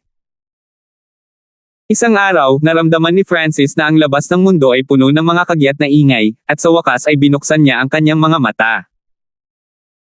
Ang naglalagablab na apoy na Golden Ship Race ay mayroong maraming martial arts field at arena. Sa sandaling ito, ilang daang miyembro ng Blazing Fire Golden Ship Race ang nagtipon sa mga gilid ng isang martial arts field. Siyempre, mayroon ding mga miyembro ng ibang lahi na naruroon.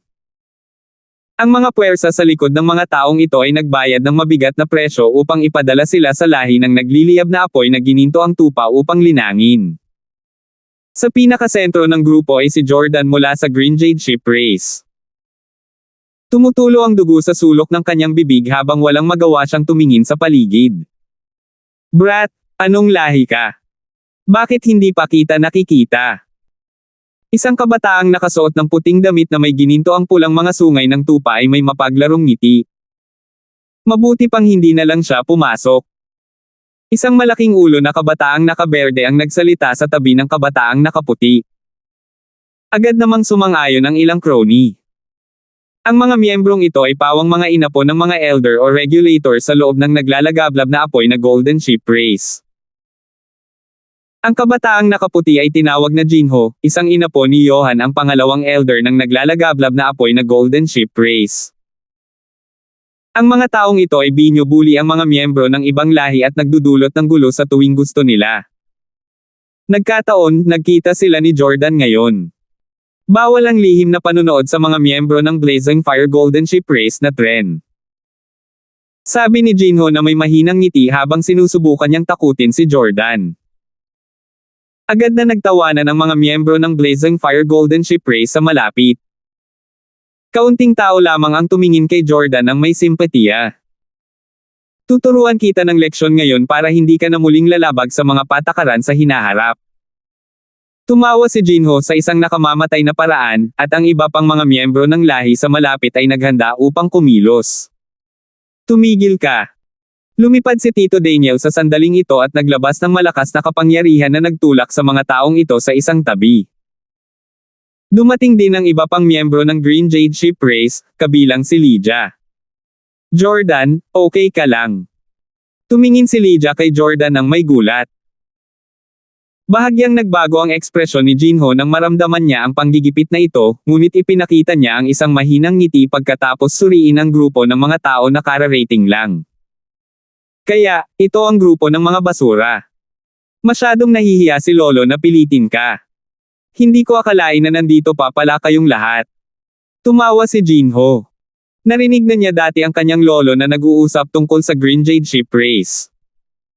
Ang mga ekspresyon ng mga miyembro ng Green Jade Ship Race ay kapansin-pansing nagbago nang marinig nila ito. Malinaw na alam nila kung ano ang ibig niyang sabihin at nakaramdam sila ng labis na kahihiyan. Gayunpaman, dahil ito ang teritoryo ng Blazing Fire Golden Ship Race at itong kabataang nakaputi, na nasa Great Origin Core Realm lamang, ay inapo ni Elder C, ang Green Jade Ship Race ay hindi maglalakas loob na hawakan siya kahit na mayroon pa silang 10,000 lakas ng loob. Hindi naman masama ang hitsura ng sisiw na iyon. Kung ibibigay mo siya sa akin, maaari kong hilingin kay great-grandfather na alagaan ka. Ang mga mata ni Jinho ay naglakbay sa buong katawan ni Lee Jae-yu. Ikaw. Ang ekspresyon ni Tito Daniel ay napalitan ng galit habang sinimulan niyang ipakita ang layunin ng pagpatay. Naglakas loob ka bang hawakan ako? Ibinuga ni Jinho ang kanyang dibdib. Hindi man lang siya natakot sa pressure ng isang Mystic Light Realm expert, at mayroon pa siyang senyales ng panghahamak. Hu! Isang itim na nakabaluti na lalaki na nagtatago sa dilim ay agad na lumitaw sa tabi ni Jinho at nagpakawala ng nagninangas na pulang ilaw na nagpa-atres kay Tito Daniel ng ilang yarda. Malinaw na ang taong ito ay isang eksperto na itinalaga upang protektahan si Jinho ng palihim. Homer, dumating ka sa tamang oras. Bukod sa babaeng iyon, turuan mo ng leksyon ang iba.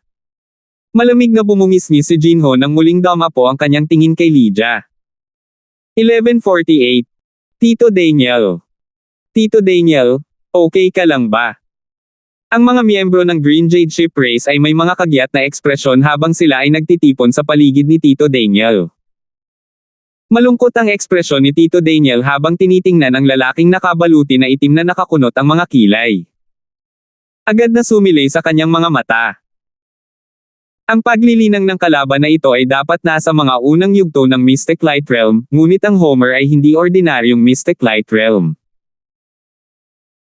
Isa siyang dalubhasa sa Mystic Light Realm mula sa Blazing Fire Golden Ship Race at personal bodyguard ni Jinho, kaya dapat na mas malaki ang kanyang lakas kaysa sa normal na early stage na Mystic Light Realms. Ang mga sugat ni Tito Daniel ay hindi pa rin ganap na nakaka-recover, kaya halatang hindi siya ang kalaban ni Homer. Ang hindi inaasahan ni Tito Daniel ay na si Homer ay umatake ng buong lakas ngayon na walang pinipigilan. Pinatunayan nito na totoo ang sinabi ni Jinho kanina.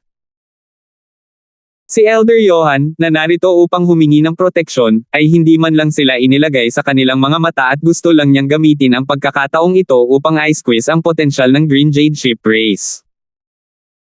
Nag-iisip pa nga si Tito Daniel kung si Jinho ay nagdulot ng kaguluhan sa Green Jade Ship Race sa ilalim ng utos ni Johan.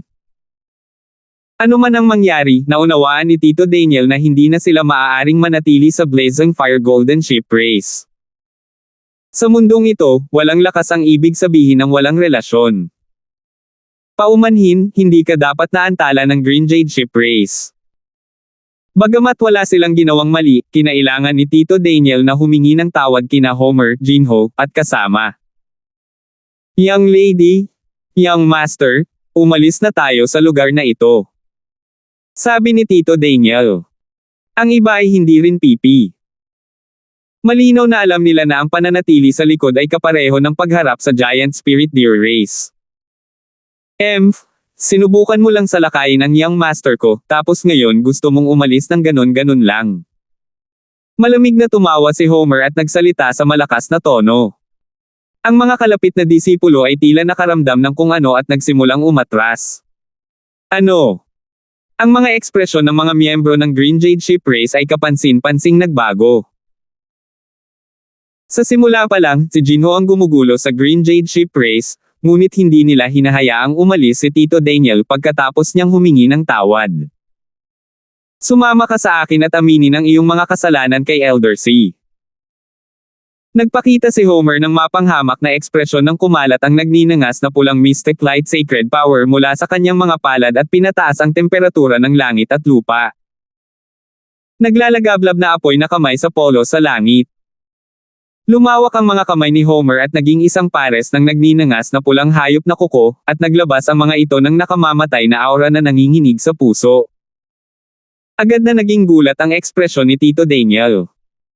Ang cultivation ni Homer ay mas mataas kaysa sa kanya, at wala rin siya sa kanyang peak state.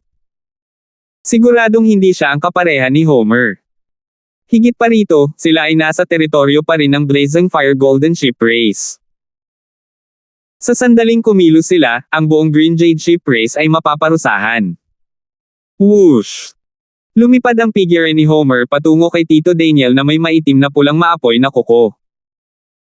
Sa sandaling ito, isang madilim na dilaw na kidlat ang kumislap sa harap ni Tito Daniel. Boom! Isang malakas na pag-agos ng pisikal na puwersa at pagkalat ng kidlat. Ang lahat sa larangan ng martial arts ay nakadama ng isang nakakatakot at mabigat na pressure na bumaba sa kanila. Hindi sila makagalaw, at ang kanilang true yuan at mga bloodline ay halos ganap na nagyelo. Arg! Napasigaw si Homer habang ang kanyang mga braso ay nabasag ng nangingibabaw na kapangyarihan. Ang kanyang figure ay itinapon pabalik sa isang bulwagan ilang daang yarda ang layo. Bam! Si Homer ay nagluwa ng isang subo ng dugo habang nakatingin kay Francis sa gulat. Bagamat mayroon siyang sagradong katawan, ang kanyang dalawang braso ay hindi nagpakita ng mga palatandaan ng paggaling. Kailangang malaman ng isa na ang estado ng pag-iral ni Francis ay umabot na sa antas ng isang tunay na Diyos, at naglalaman ito ng mapangwasak na kapangyarihan ng God Tribulation Lightning. Ang katawan ng isang maliit na maagang yugto ng Mystic Light Realm ay walang silbi laban kay Francis. Ito. Senior Hanford. Nanginginig ang ekspresyon ni Tito Daniel habang nakatingin kay Francis. Nagulat siya sa kapangyarihan ni Francis, ngunit pagkatapos, huminga ng malalim si Tito Daniel. Sila ay nasa teritoryo ng naglalagablab na apoy na Golden Ship Race. Matapos salakayin ng isang miyembro ng Blazing Fire Golden Ship Race, hindi na makakaalis si Francis dito ng buhay. Dahil si Francis ay dinala dito ng Green Jade Ship Race, ang Green Jade Ship Race ay madadami din. Gayunpaman, kahit na walang ginawa si Francis, ang Green Jade Ship Race ay hindi makakaligtas. Sino ka? How dare you attack the Blazing Fire Golden Ship Race? Si Jinho ay nagpahayag ng gulat sa unang pagkakataon. Ang lakas ng taong ito ay hindi dapat maliitin. Nagawa niyang talunin sa Homer sa isang galaw. Sa sandaling ito, ilang makapangyarihang aura ang lumitaw mula sa mas malalim na lugar sa loob ng lahi ng naglalagablab na apoy na Golden Ship. Huhu! Lumitaw ang tunog ng paglipad nang dumating ang 6 na Mystic Light Realm expert ng Blazing Fire Golden Ship Race sa larangan ng martial arts. Sino ang maglalakas loob na kumilos ayon sa gusto nila sa lahi ng Golden Ship na naglalagablab na apoy? Ang nangungunang elder ay may nagninangas na mainit na tingin at goatee habang nakatingin kay Francis na may galit. Sa mga mata ng elder na ito, ang lakas nitong lalaking may gininto ang buhok ay nasa huling yugto man lang ng Mystic Light Realm para magawa niyang talunin si Homer sa isang galaw. Higit pa rito, ang kanyang lakas ay malamang na mas malaki kaysa sa iba sa parehong paglilinang. Gayunpaman, ito ang teritoryo ng Blazing Fire Golden Ship Race. Ang elder ay may 5 higit pang eksperto sa Mystic Light Realm sa tabi niya. Gaano man kalakas ang lalaking may gininto ang buhok na ito, hindi siya mapapantayan ng mga ito. Ika-5 elder, mabilis na patayin ang taong ito. Naglakas loob siyang hamanin ang superiority ng Blazing Fire Golden Ship Race. Itinuro ni Jinho si Francis at agad na sinabi. Ang mga mula sa Green Jade Ship Race ay agad na nagpahayag ng mga hitsura ng kawalan ng pag-asa. Hindi nila inaasahan na lalabas ang 6 na Mystic Light Realm expert ng Blazing Fire Golden Ship Race pagkatapos kumilos si Francis. Ang elder na ito na may goatee ay ang 5th elder ng Blazing Fire Golden Ship Race, at naabot na niya ang peak stage ng Mystic Light Realm. Ang kanyang lakas ay hindi masusukat. Gayunpaman, ang hindi nila inaasahan ay mas mapuwersa si Francis. How dare you act like this sa harap ko? Humihip ang gininto ang buhok ni Francis habang pinupunasan niya ang kanyang malamig na mga mata sa mga taong nasa harapan niya. Matagal na siyang nasa Ancient Desolate Realm of Gods, kaya nagsimula siyang umangkop sa lugar na ito. Ang lakas ay ang pinagmulan ng lahat. Mapahiya lang ang mahihina. Oras na para ipakita ni Francis ang kanyang lakas at kumuha ng ilang resources mula sa Blazing Fire Golden Ship Race. Pagkatapos ng lahat, bukod sa kanyang sarili, si Francis ay mayroon pa ring Black Destruction Serpent Dragon, na isang napakalalim na butas para sa mga mapagkukunan. Nagsisimula na siyang kulang sa resources. Ano? Ikaw? Bahagyang nagbago ang ekspresyon ng 5th elder habang siya ay nagalit. Karaniwang kinopya ni Francis ang kanyang sinabi ngunit kumilos sa mas mahigpit na paraan. Maging ang mga mula sa Green Jade Ship Race ay nataranta habang nakatingin kay Francis ng may pagtataka. Si Francis ay napakalakas at nag-compose pa rin kahit sa harap ng 6 na eksperto sa Mystic Light Realm. Hindi nila alam kung ito ba ay dahil hindi alam ni Francis kung paano isinulat ang kamatayan o kung siya ay tunay na malakas. Sino ang taong ito? Anong uri ng bloodline ang mayroon siya para kumilos ng ganito? Gayunpaman, hindi niya alam kung gaano kataas ang heaven o kung gaano kakapal ang earth. How dare he act like this in front of the fifth elder? Tinalakay ang ilan sa mga miyembro ng Blazing Fire Golden Ship Race sa paligid. Nagulat sila o nagsimulang kutsain si Francis. Fine. Ngayon, tuturuan kita ng leksyon kung ano ang ibig sabihin ng masaktan ako. Ang ika-5 elder ay umungal sa galit. Who?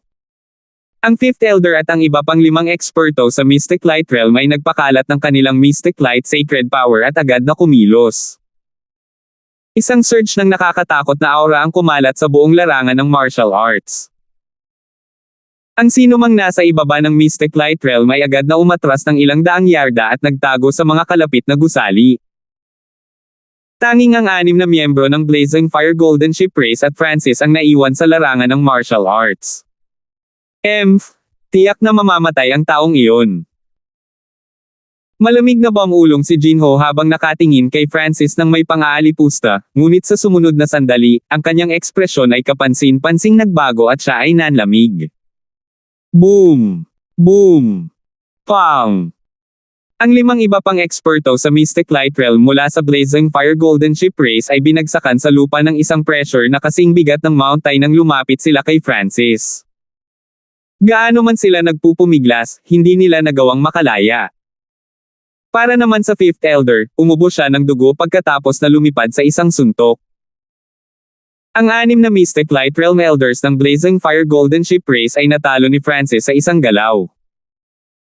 Ang buong larangan ng martial arts ay nabalot ng madilim na dilaw na puwersa ng kidlat, at ang matigas na lupa ay nagsimulang magbasag pulgada bawat pulgada.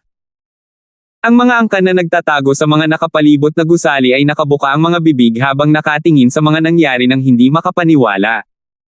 Senior Hanford. Ang ekspresyon ni Lydia ay kapansin-pansing nagbago habang tinatakpan niya ang kanyang bibig gamit ang kanyang kamay.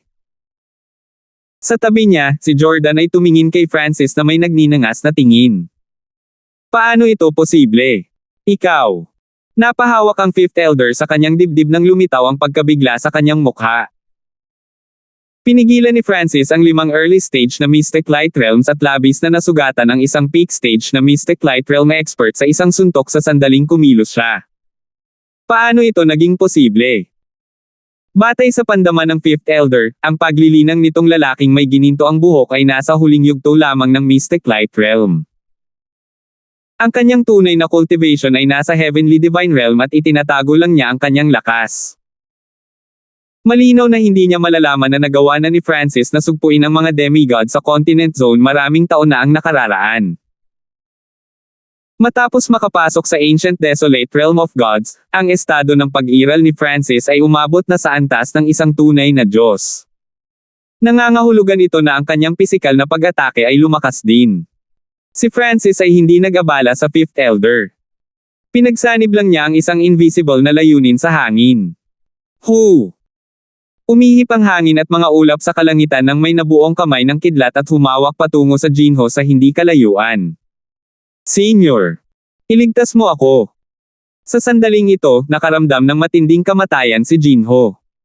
Ang lakas na ipinakita ni Francis ay lubos na nagulat sa kanya. Tutal, nasa Great Origin Core Realm lang siya. Naglakas loob ka bang hawakan Jinho? Isang dagandong ang umalangaw-ngaw mula sa isang gintong gusali. Whoosh! Isang madilim na berdeng figure ang agad na lumitaw sa pagitan ni Francis at Jinho. Boom! Pang! Agad na kumilos ang elder na ito at naghanda upang iligtas si Jinho mula kay Francis. Ikalawang elder. Sa gilid, ipinakita ng 5th elder ang isang masayang ekspresyon. Bukod sa kanyang sarili, ang ibang mga elder ng Blazing Fire Golden Ship Race ay nahawakan lahat ang kapangyarihan ng Heavenly Divine Realm at mga demigod. Sa partikular, ang pangalawang elder Johan ay isang piling tao kahit sa gitna ng mga demigod. Hehe. Malamig na tumawa si Francis habang ginagalaw niya ang kanyang intent. Naisip ni Jinho na magiging ligtas siya pagkatapos dumating ang kanyang lolo. Boom! Ngunit sa sumunod na sandali, sumabog ang kanyang katawan. Ang eksenang ito ay ikinagulat ng lahat. Senior Hanford. Nagsimulang manginig ang boses ni Tito Daniel. Noong una ay inakala niya na si Francis ay magkakaroon ng karapatang makipag-ayos sa lahi ng Blazing Fire Golden Ship pagkatapos talunin ang Fifth Elder at ipakita ang kanyang lakas. Maaaring makatakas din ang Green Jade Ship Race. Gayunpaman, biglang pinatay ni Francis ang inapo ni Johan kahit dumating na ang huli. Ang ganitong aksyon ay kapareho ng nakakagalit at direktang paghamon kay Johan. Bakit gagawin ni Senior Hanford ang isang katangahang bagay? Ngunit ang inaasahan ni Tito Daniel ay hindi nangyari. Ano ang ibig sabihin nito? Tumingin si Johan kay Francis na may malamig at maingat na tingin. Pinatay pa rin ng lalaking ito na may gininto ang buhok si Jinho kahit na nakitang darating siya. Natakot ito kay Johan. Kahit na si Jinho ay isang inapo niya, si Jinho ay mahina at walang silbi. Hindi masisiraan ng bait si Johan sa pagkamatay ng kanyang inapo. Sa sandaling ito, isang matandang maladyos na tinig ang tumunog mula sa isang madilim na gininto ang palasyo sa ipinagbabawal na bakuran ng teritoryo ng lahing gintong tupa ng naglalagablab na apoy. Sabihin mo siyang puntahan ako. 1149. Patriarch. Ang mga miyembro ng pamilya na naruroon sa larangan ng martial arts ay pawang ibinaba ang kanilang mga ulo bilang paggalang na para bang sila ay yumuyuko sa isang emperador. Walang inaasahan na ang isang maliit na isyu sa pagitan ng dalawang Origin Core Realm disciples ay magtataas ng atensyon ng Blazing Fire Golden Ship Race Patriarch. Sumama ka sa akin. Johan ay malamig na tumingin kay Francis at nagsalita. Whoosh! Pagkatapos ay nawala ang dalawang figure. Sa ipinagbabawal na bakuran ng naglalagablab na apoy na Golden Ship Race ay isang gintong palasyo. Bagamat ipinagbabawal ang lugar na ito, walang mga bantay sa paligid o anumang defensive array. Ito ay dahil ang Patriarch ng Blazing Fire Golden Ship Race mismo ang pinakamalakas. Ang anumang 4-star power sa Ancient Desolate Realm of Gods ay nangangailangan ng kahit isang True God. Sa mata ng 2 bituin at 3 bituin na puwersa, ang mga dalubhasa sa tunay na Diyos ay ang mga tunay na dalubhasa sa kaharian. Kita lamang mula sa isang tunay na Diyos ang makapagpapasya sa kanilang kapalaran.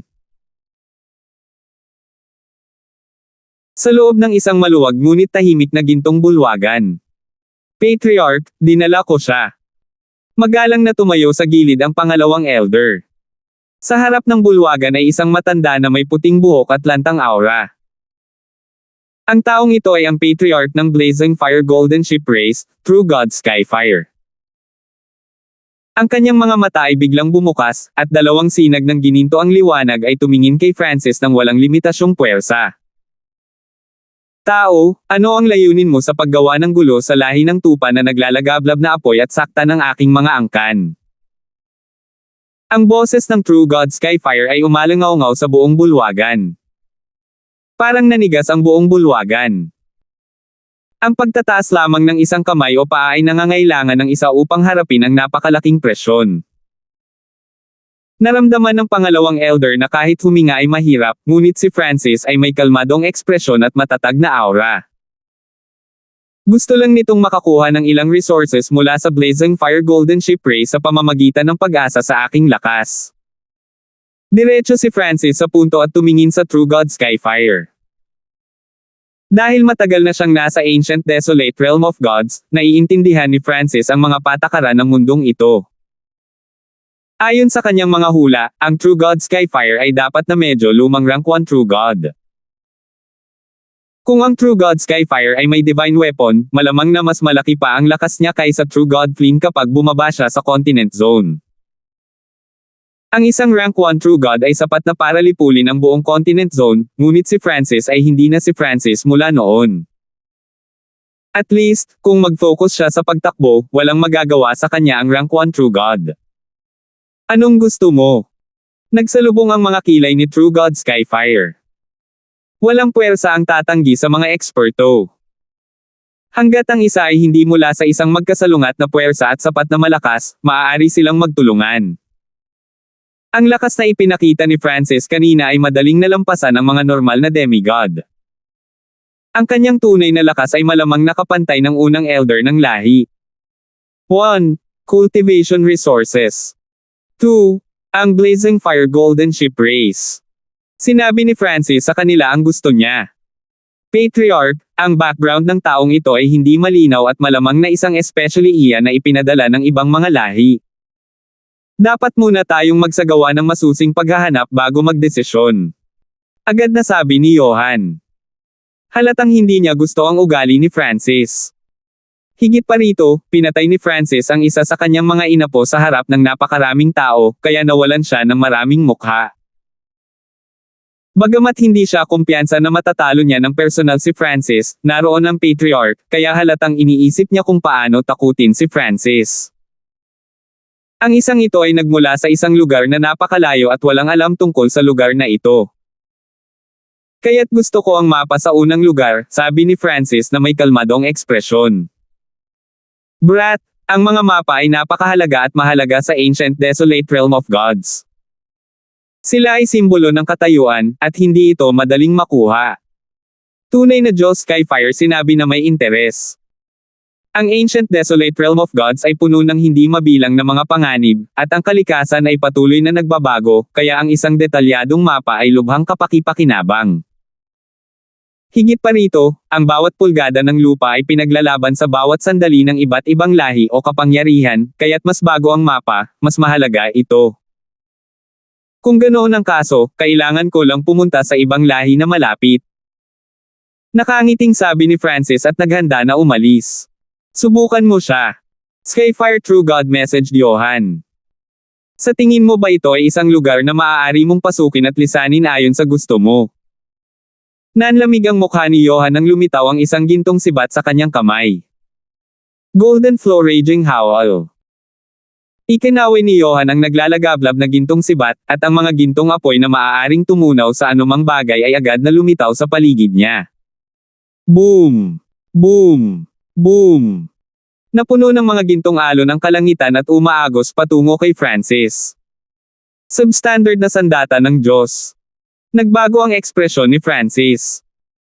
Ang mga substandard na sandata ng Diyos ay lilito lamang isang beses sa bawat ilang dosenang milenyo sa zone ng kontinente. Isang maliit na bilang lamang ng mga demigod ang may isa. Gayunpaman, iba ang ancient desolate realm of gods. Karamihan sa mga demigod ay may substandard na mga sandata ng Diyos, at kung minsan, mayroon pa silang higit sa isa. Ang mayroon si Johan ay napakataas ng grado. Whoosh! Ang figure ni Francis ay kumislap patungo sa natatakpan ng apoy na si Johan. Ano? Malaki ang pagbabago sa ekspresyon ni Johan. Noong una ay inakala niya na si Francis ay kukuha man lang ng sandata para lumaban, ngunit si Francis ay umaarangkada patungo sa kanyang pag-atake gamit ang hubad na mga kamao. Boom! Nag-alab ang gintong apoy at umihip ang kidlat habang ang figure ni Johan ay bumagsak sa dingding. Dahil ang bulwagan ay nasa ilalim ng proteksyon ng True God Skyfire, walang pinsalang nagawa. Paano ito posible? Napalitan ng gulat ang ekspresyon ni Johan. Sa sandaling ito, tumingin si Francis sa sibat sa kanyang mga kamay nang nakangiti. Ang sibat na ito ay ang substandard na sandata ng Diyos ni Johan. Sa palitan ngayon lang, natalo si Johan sa isang galaw, at maging ang kanyang substandard na sandata ng Diyos ay kinuha ni Francis. Laking gulat ni Johan, at bumuhos ang malamig na pawis sa kanyang likod. Noong una ay naisip niya na, bagamat kayang talunin ni Francis ang fifth elder sa isang galaw lang, medyo mas malakas lang siya kaysa elder. Gayunpaman, si Johan ay natalo sa isang galaw din, tulad ng fifth elder. Whoosh! Ang substandard na sandata ng Diyos ay inilagay ni Francis sa Misty Spatial World. Salamat sa regalo, Elder C. Pupunta ako ngayon. Tumawa si Francis, pagkatapos ay nagpatuloy na umalis. Dahil ang kanyang estado ng pag-iral ay umabot na sa antas ng isang tunay na Diyos, ang mga pag-atake mula sa sinumang mas mahina kaysa sa isang tunay na Diyos ay hindi makakagawa ng malaking pinsala sa kanya. Kahit na siya ay nasa ancient desolate realm of gods ngayon, ganoon pa rin iyon. Munting kaibigan, magdahan-dahan. Ang iyong lakas ay sapat na upang makuha ang mapa ng lahi ng naglalagablab na apoy na golden sheep. Sabi ni True God Skyfire na may mahinang ngiti. Ngayon lang, sinadya niyang hayaan si Johan na subukan ang tunay na lakas ni Francis, ngunit isa lang ang nakikita niya mula sa palitan, at iyon ay isang banal na katawan. Bagamat si Francis ay nasa huling yugto pa lamang ng Mystic Light Realm, ang kanyang estado ng pag-iral ay umabot na sa antas ng isang tunay na Diyos. Nilinang niya ang isang malalim na pamamaraan ng pagpapalakas ng katawan, na nagpapahintulot sa kanyang katawan na maging pare-pareho sa isang banal na katawan. Dahil dito nagawang ganap na baliwalain ni Francis ang pag-atake ni Johan at nakawin ang kanyang substandard na sandata ng Diyos. Naalala ko lang na kulang pa pala ako ng ilang armas. Huminto si Francis at nagpakita ng isang tusong ngiti. Ibinaba ni Johan ang kanyang ulo sa kahihiyan. Ang kanyang substandard na sandata ng Diyos ay kinuha ni Francis, at ngayon ay sinasabi ng huli na kulang pa rin siya sa armas. Hindi kailangang mag-alala ni Little Friend Hanford tungkol dyan. Ang True God Skyfire ay nag-alinlangan saglit bago sinabing may mahinang ngiti. Sige, maghihintay ako. Bahagyang ngumiti si Francis at yumuko bago umalis. Patriarch, walang nakakaalam ng kasaysayan ng brat na iyon, at siya ay labis na sakam. Kailangan ba talaga nating hiramin ang kanyang kapangyarihan? Bahagyang nalungkot si Johan. Matapos mawala ang kanyang substandard na sandata ng Diyos, si Johan ay maaaring hindi na makapantay sa Third Elder ngayon. Ang kanyang lakas ay mas malaki kaysa sa iyong iniisip, at ang kasalukuyang sitwasyon ng Blazing Fire Golden Ship Race ay hindi masyadong maganda. Ang kawalan ng kakayahan ay sumilay sa mga mata ng True God Skyfire habang siya ay mahinang bumantong hininga. Pagkatapos umalis sa pinagbabawal na lugar, lumipat si Francis. Maayos din ang Green Jade Ship Race, at nakatanggap sila ng mas magandang treatment mula sa Blazing Fire Golden Ship Race. Sa kalaunan, lahat mula sa Green Jade Ship Race ay dumating sa labas ng bulwagan ni Francis. Hindi malilimutan ng Green Jade Ship Race ang pasasalamat ni Senior Francis. Hindi ka namin mababayaran. Lahat ng Green Jade Ship Race ay lumuhad sa lupa. Bumangon ka. Hindi ako maaaring manatili dito magpakailanman. Upang igalang ng iba, kailangan mong umasa sa iyong sariling lakas. Napabuntong hininga si Francis. Naiintindihan ng Green Jade Ship Race. Ang mga mula sa Green Jade Ship Race ay may mapagpasyang tingin. Sa halip na parusahan ng Blazing Fire Golden Ship Race dahil sa pagdudulot ng kaguluhan sa Blazing Fire Golden Ship Race, matinding pinsala sa isang upper echelon member at pagpatay kay Jinho, si Francis ay iginagalang sa halip ng Blazing Fire Golden Ship Race. Ang lahat ng ito ay dahil sa lakas. Sa kabilang banda, ang Green Jade Ship Race ay walang ginawang mali, ngunit kinailangang humingi ng tawad kahit na napahiya sila ng Blazing Fire Golden Ship Race. Sa ngayon, ang Green Jade Ship Race ay pinoprotektahan lang ni Francis. Sa sandaling umalis si Francis, ang kanilang katayuan ay bababa ng 1,000 yarda, at muli silang mambubuli. Si Francis ay pumasok muli sa pag-iisa pagkatapos umalis ang Green Jade Ship Race. Si Francis ay multitask sa loob ng Misty Spatial World. Una niyang nilinang ang 5 Elemental Wind Lightning Technique upang pagsamahin at palakasin ang kanyang pundasyon. Malapit na niyang matagumpay na maabot ang pinakamataas na yugto ng Mystic Light Realm. Ang pangalawa sa kanyang mga iniisip ay sumisipsip ng mga simbolo ng God Tribulation Lightning at ginamit ang kapangyarihan ng God Tribulation Lightning upang pinuhin ang kanyang sagradong lightning body. Ang mga simbolo ng God Tribulation Lightning ay palaging papatayin ni Francis, at nagsimula siyang sumipsip ng God Tribulation Lightning nang walang pag-aalala pagkatapos makuha ang Lightning God Crystal. Maaari nitong palakihin ang kanyang lakas at pagandahin ang kanyang sagradong lightning body. Ginamit ni Francis ang ikatlong bahagi ng kanyang mga iniisip upang mapataas ang antas ng kanyang pangunawa. Whoosh! Whoosh! Whoosh! 3 prutas ang lumutang sa harap ni Francis. Sa sandaling ito, ilang maliliit na butas ang naruroon sa mga prutas na ito, kaya't mas maraming intent ang nahuhugasan kay Francis. Sina Winfred at Wilfred ay nagtatanim sa hindi kalayuan sa Francis, at ang layunin ay lubhang kapaki-pakinabang para sa kanila. Lakas ang lahat. Si Francis ay may mapagpasyang tingin. Bagamat hindi masama ang kanyang status sa Blazing Fire Golden Ship Race, ang mga 4-star powers ay nasa middle level na pag-iral lamang sa Ancient Desolate Realm of God sa pinakamahusay. Walang dapat ikatuwa. Higit pa rito, ang Blazing Fire Golden Ship Race ay ang pinaka-normal at pinakamahina na 4-star power. Mayroon lamang silang isang rank 1 True God na umaabot na sa katapusan ng kanyang lifespan. Dahil sa isyong ito kaya ang Blazing Fire Golden Ship Race ay agad na nangangailangan ng iba pang mga eksperto at sa gayon ay napakagalang kay Francis. Kung ito ay isang 4.5 star force sa halip, hindi nila kakailanganin ang tulong ni Francis. Ang espiritual na lahi ay hindi bababa sa isang 5 star na karera. Nanginig ang puso ni Francis. Kung pupunta siya sa spiritual race gamit ang kanyang kasalukuyang lakas, ang kanyang resulta ay malamang na pareho sa Green Jade Spirit Race pagdating nila sa Blazing Fire Golden Ship Race. Dumating si Johan sa lugar ni Francis makalipas ang 10 araw. Francis, ito ang mapa na nilikha ng Blazing Fire Golden Ship Race. Naglabas si Johan ng isang jade slip na nababalot ng kakaibang lihim na pamamaraan. Salamat po at sinamahan ninyo ako, ingat lagi mga master.